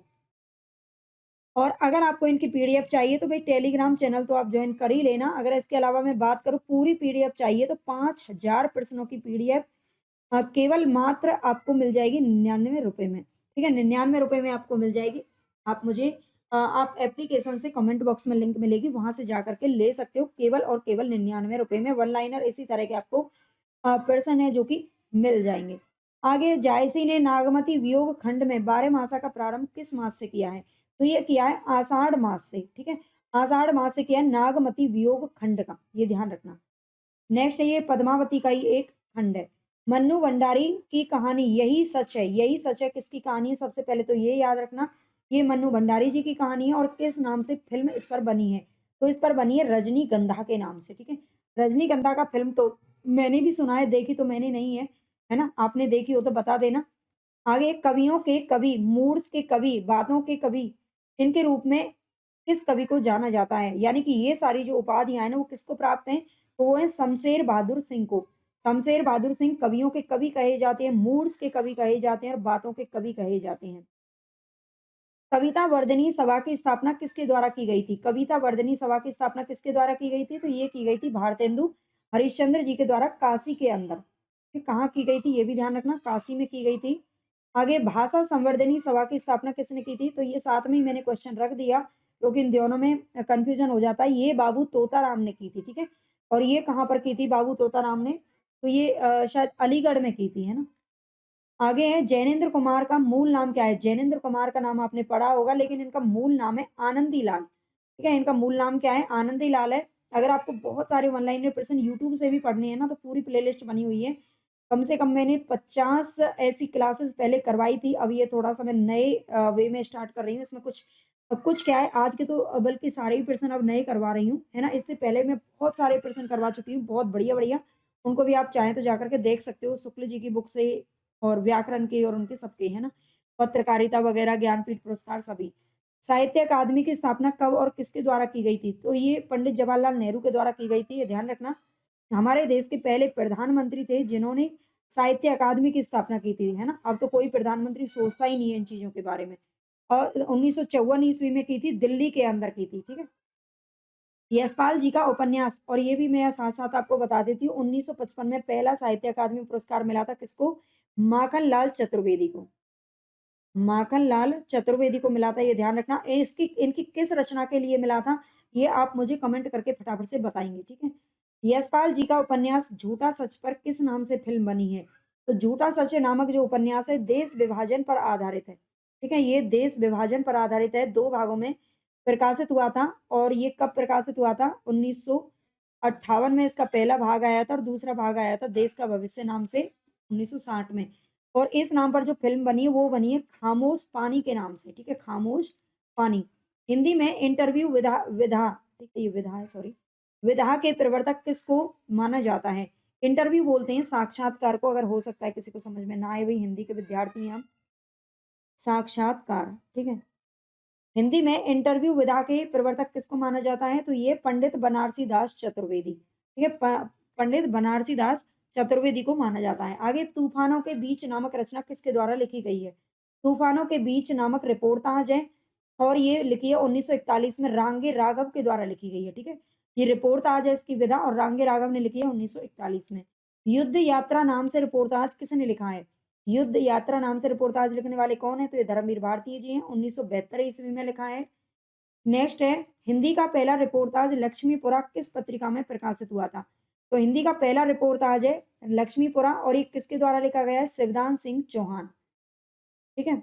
शिवदान सिंह चौहान के द्वारा लिखा गया है, जो कि रूपाभ पत्रिका में 1938 ईस्वी में प्रकाशित हुआ था, ठीक है? और रूपाभ पत्रिका का जो संबंध है वो किससे है? पंत जी से है, सुमित्रानंदन पंत से है। नेक्स्ट है, पेरिस के नोट्स नामक रचना की विधा क्या है? तो ये रिपोर्टाज है, रामकुमार वर्मा ने लिखा है पेरिस के नोट्स, ये ध्यान रखना। 30 दिन मालवीय जी के साथ, इसमें आप कंफ्यूज हो सकते हो, कहीं ये यात्रा वृत्तांत तो नहीं है, तो इसकी विधा जरूर देख लेना, ये रिपोर्टाज है भैया ना, पेरिस के नोट्स। 30 दिन मालवीय जी के साथ नामक संस्मरण किसने लिखा है? ये विधा यहाँ पर दे रखी है, और ये लिखा है रामनरेश त्रिपाठी ने 1942 ईस्वी में। इस वक्त भारत छोड़ो आंदोलन चल रहा था, ठीक है? चिड़िया रैन बसेरा नामक संस्मरण किसने लिखा है? तो ये विद्यानिवास मिश्र ने लिखा है 2002 ईस्वी में। याद रखना, चिड़िया रैन बसेरा। उपनिवेश में स्त्री नामक आलोचना किसने लिखी है? उपनिवेश का मतलब होता है गुलामी, ठीक है? उपनिवेश का अर्थ क्या होता है? गुलामी होता है, किसी की गुलामी में स्त्री नामक जो आलोचना वो किसने लिखी है? तो ये लिखी है प्रभा खेतान ने। नेक्स्ट है, किस आलोचक की आलोचना को ध्वंसात्मक आलोचना कहा जाता है? इस क्लास पर जितना ज़्यादा मुझे सपोर्ट मिलेगा ना, उतनी ज़्यादा अच्छी-अच्छी क्लासेस मैं आपको लेके आऊँगी, और पीडीएफ भी आपको धीरे-धीरे टेलीग्राम पर फ्री भी दे सकती हूँ, अगर आप सपोर्ट करेंगे तो, है ना? नहीं करते हैं, इसलिए भी थोड़ा-सा खर्चा निकालने के लिए कुछ पैसे रखने पड़ते हैं, है ना? किस आलोचक की आलोचना को ध्वंसात्मक आलोचना कहा जाता है? तो ये डॉक्टर रामविलास शर्मा जी की आलोचना को कहा जाता है। नेक्स्ट है, नई कविता का आत्मसंघर्ष तथा अन्य निबंध, ये किसके द्वारा लिखा गया आलोचनात्मक ग्रंथ है? सबसे पहले तो ये ध्यान रखना है, ये निबंध नहीं है, ठीक है? ये निबंध है नहीं, ये क्या है? आलोचनात्मक ग्रंथ है। नई कविता का आत्मसंघर्ष तथा अन्य निबंध, ये मुक्ति बोध के द्वारा लिखा गया ग्रंथ है। नेक्स्ट है, आधुनिक हिंदी का प्रथम आलोचक किसे माना जाता है? तो ये भारतेंदु हरिश्चंद्र जी को माना जाता है। हिंदी का प्रथम लोकवादी आचार्य किसको माना जाता है? तो ये आचार्य महावीर प्रसाद द्विवेदी को जाना जाता है, लोकवादी आचार्य, ठीक है? नेक्स्ट है, कितने बजे हैं? कितने बजे हैं बबूल और कैक्टस, घर परिवेश, छोटे छोटे सुख नामक निबंध संग्रह, ये सारे निबंध संग्रह किसके द्वारा लिखे गए हैं? तो रामदरस मिश्र जी के द्वारा लिखे गए हैं। नेक्स्ट है, श्रद्धांजलि के दो फूल नामक निबंध किसने लिखा है? तो ये पद्मलाल पुन्नालाल बख्शी के द्वारा लिखा गया है, श्रद्धांजलि के दो फूल नामक निबंध। नेक्स्ट है, बालकृष्ण भट्ट को हिंदी का स्टील किसके द्वारा कहा गया है? सबसे पहले तो ये याद रख लेना, हिंदी का जो स्टील है वो किसको कहा जाता है? भारत बालकृष्ण भट्ट को कहा जाता है। और ये आचार्य शुक्ल जी ने इनको कहा है। नेक्स्ट है कसाई बाड़ा और त्रिया चरित्र नामक कहानी किसने लिखी है? कसाई बाड़ा और त्रिया चरित्र ये दोनों कहानियां हैं और ये लिखा है शिव मूर्ति ने। मैंने साथ में आपको विधा लिख करके दे रखी है, केवल सीधा नहीं पूछ रखा कि भाई ये रचना किसकी है ना? ताकि आपको विधा भी साथ में याद हो जाए। तो यहाँ पर आज के में हमारे प्रश्न इतने ही है, कम रखे हैं मैंने, है ना? और बताना क्लास कैसी लगी, कमेंट। प्रमुख एकांकी किसके द्वारा लिखी गई हैं?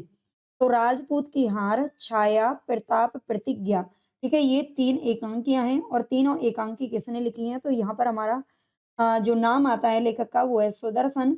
आगे आता है हिंदी की खींचातानी, घोघा बसंत विद्यार्थी, लवड़ धों-धों, ठीक है, लवड़ धों-धों आदि एकांकी किसने लिखी हैं? तो ये बद्रीनाथ भट्ट ने लिखी हैं। बद्रीनाथ भट्ट हास्य व्यंग्य हास्य का रचनाएँ लिखते थे। हिंदी की खींचातानी, घोघा बसंत विद्यार्थी के नाम से ही पता चलता है। जगा जागने का अपराध और आधुनिक लड़की की पीड़ा, ये जागने का नहीं है बल्कि जगाने का है। जगाने का अपराध, ठीक है, किसी को भी हमें जगाना नहीं चाहिए, अगर कोई सो रहा है तो सोने दीजिए। जगाने का अपराध और आधुनिक लड़की की पीड़ा, ये दोनों निबंध किसके द्वारा लिखे गए हैं? तो यहाँ पर हमारा सही आंसर हो जाएगा नरेंद्र कोहली ने लिखा है। आगे है आधुनिक हिंदी कविता की मुख्य प्रवृत्तियां 1951 में निबंध संग्रह किसके द्वारा लिखा गया है? आधुनिक हिंदी कविता की मुख्य प्रवृत्तियां, ये निबंध संग्रह किसका है? तो यहाँ पर हमारा सही आंसर हो जाएगा डॉक्टर नगेंद्र। नेक्स्ट है शरद जोशी की रचना जीप पर सवार इल्लियां यत्र तत्र सर्वत्र की विधा क्या है? दोनों रचनाएं शरद जोशी के द्वारा लिखी गई हैं और इनकी जो विधा है वो है निबंध संग्रह। नेक्स्ट है मल्लीनाथ की परंपरा किसके द्वारा लिखा गया निबंध संग्रह है? तो यहाँ पर हमारा सही आंसर हो जाएगा रविंद्रनाथ त्यागी। मल्लीनाथ की परंपरा, वे और होंगे जो मारे जाएंगे, ये निबंध संग्रह किसका है? तो यहाँ पर हमारा सही आंसर हो जाएगा रघुवीर साय और ये 1983 ईस्वी में प्रकाशित हुआ था। चिंतन मुद्रा और अनुचिंतन नामक निबंध संग्रह किसने लिखे हैं? तो यहाँ पर हमारा सही आंसर हो जाएगा विष्णुकांत शास्त्री। चिंतन मुद्रा और अनुचिंतन दोनों अलग अलग निबंध हैं। आगे है नदी नारी और संस्कृति। नदी नारी और संस्कृति निबंध किसके द्वारा लिखा गया है? तो विद्यानिवास मिश्र जी के द्वारा लिखा गया है। नेक्स्ट है डंक नामक प्रसिद्ध उपन्यास किसके द्वारा लिखा गया? डंक, डंक नाम का ही उपन्यास है। तो यहाँ पर हमारा सही आंसर आ जाएगा रूप नारायण सोनकर। मेरा बचपन मेरे कंधों पर, ये किसकी आत्मकथा है? तो यहाँ पर हमारा सही आंसर हो जाएगा स्योरोज सिंह बेचैन। मेरा बचपन मेरे कंधों पर, ये आत्मकथा है, ये भी ध्यान रखना, ये दलित आत्मकथा या दलित लेखक हैं ये। हैरी कब आएगा, नया ब्राह्मण, धोखा, ये तीनों कहानी संग्रह किसके द्वारा लिखे गए हैं? तो सूरजपाल चौहान के द्वारा लिखे गए हैं। नेक्स्ट है अरे माया। आज के क्वेश्चन आपको कैसे लग रहे हैं मुझे कमेंट में जरूर बताना। अगर आप कहेंगे तो ये सीरीज आगे और चलेगी, अदरवाइज अब केवल और केवल यूजीसी नेट के लिए ही क्लासेस चलेंगी। अरे मायावी सरोवर, रक्त बीज, बंधन, आधी रात के बाद नामक नाटक किसके द्वारा लिखा गया है? तो ये शंकर शेष के द्वारा लिखे गए हैं। एक और नाटक इनका आता है एक और द्रोणाचार्य, ठीक है, जो कि हमारे नेट के सिलेबस में भी है। एक और द्रोणाचार्य, ये ध्यान रखना, ठीक है, ये भी शंकर शेष के द्वारा लिखा गया है। नेक्स्ट हमारा क्वेश्चन अशोक का शोक, महाराणा प्रताप, जौहर की ज्योति नामक नाटक किसने लिखे हैं? तो यहाँ पर हमारा सही आंसर हो जाएगा राम कुमार वर्मा। अशोक का शोक, महाराणा प्रताप, जौहर की ज्योति। नेक्स्ट है डॉक्टर नगेंद्र के समस्त निबंधों का संग्रह किस शीर्षक से प्रकाशित है? डॉक्टर नगेंद्र के समस्त सारे निबंधों का जो संग्रह है वो किससे किया गया है? तो आस्था के चरण नाम से किया गया है 1968 ईस्वी में। नासिरा शर्मा को किस उपन्यास के लिए साहित्य अकादमी पुरस्कार दिया गया था? ये पारिजात उपन्यास के लिए दिया गया था 2016 ईस्वी में। नेक्स्ट क्वेश्चन यहाँ पर कर्फ्यू तथा अन्य कहानियां किसके द्वारा लिखी गई कहानियां हैं? तो ये नमिता सिंह के द्वारा लिखी गई हैं। कर्फ्यू तथा अन्य कहानियां। आचार्य चतुर्सेन शास्त्री का मूल नाम क्या था? तो इनका मूल नाम था चतुर्भुज। नेक्स्ट है भगवती प्रसाद वाजपेयी की प्रथम कहानी है यमुना। यमुना किस पत्रिका में प्रकाशित हुई थी? ये श्री शारदा पत्रिका में हुई थी 1923 ईस्वी और जबलपुर से ये पत्रिका निकलती थी, जबलपुर मध्य प्रदेश से। रसिया बालम नामक कहानी किसने लिखी है? तो ये जयशंकर प्रसाद जी ने लिखी है 1912 ईस्वी में, रसिया बालम। चित्रा मुदगल का कौन सा उपन्यास है जो मुंबई के मजदूर संगठनों के जीवन संघर्ष को केंद्र में रखकर लिखा गया है? तो ये आवा उपन्यास, ठीक है, आवा उपन्यास चित्रा मुदगल का ये उपन्यास है, मुंबई के मजदूर संगठनों के जीवन संघर्ष को केंद्र में रख करके लिखा गया है। खुले गगन के लाल सितारे, सेज पर संस्कृत, ये किसके द्वारा लिखी गई रचनाएं हैं? तो मधु कांकरिया ने लिखी हैं और ये दोनों ही क्या हैं? उपन्यास हैं। गुलाब छड़ी तुम लिखोगी सत्यभामा नामक उपन्यास किस महिला उपन्यासकार के हैं? तो ये रमा सिंह के हैं। नेक्स्ट है दो मुर्दों के लिए गुलदस्ता 1998 ईस्वी, ये किसका उपन्यास है? तो ये सुरेंद्र वर्मा जी के द्वारा लिखा गया है दो मुर्दों के लिए गुलदस्ता।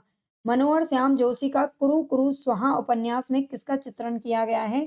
तो ये मुंबई के पतनशील समाज का चित्रण इसमें किया गया है। नेक्स्ट है उखड़े हुए लोग किसका उपन्यास है? तो ये राजेंद्र यादव का उपन्यास है उखड़े हुए लोग। विष्णु प्रभाकर को किस उपन्यास के लिए साहित्य अकादमी पुरस्कार प्रदान किया गया था? तो ये अर्धनारीश्वर के लिए दिया गया था 1993 ईस्वी में। तो यहाँ पर हमारी क्वेश्चन समाप्त हुए, आज की क्लास खत्म हुई। बताना कमेंट में आपको कैसा लगा? अच्छा लगा हो तो लाइक सब्सक्राइब भी जरूर कर लेना, ठीक है? अगर आप इनकी पीडीएफ चाहते हैं तो आप टेलीग्राम चैनल को ज्वाइन कर लेना।